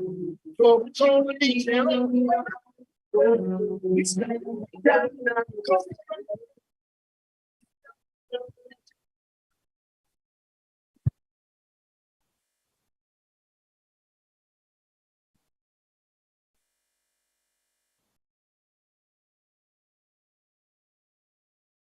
Okay, we're coming to the new Royal Hotel.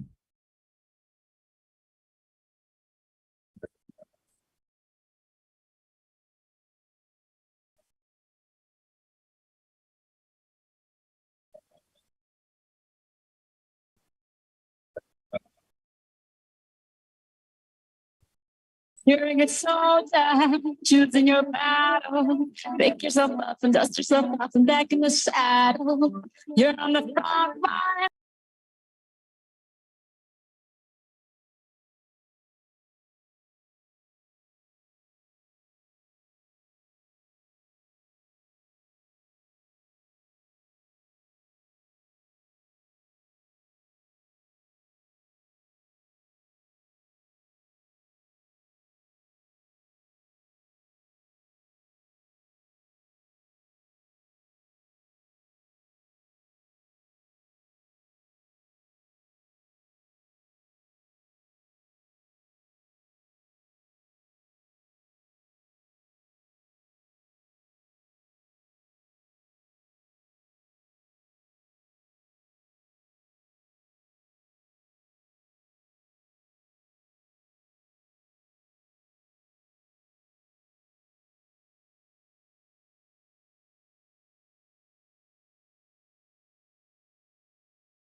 Who says they're not African? Well, it says you're African, your complexion says you're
No matter where you go, remember the road that will lead you.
We're moving to Eco Hotels and Suites. Eco Hotel and Suites, we're here for you. Tell us about your offering.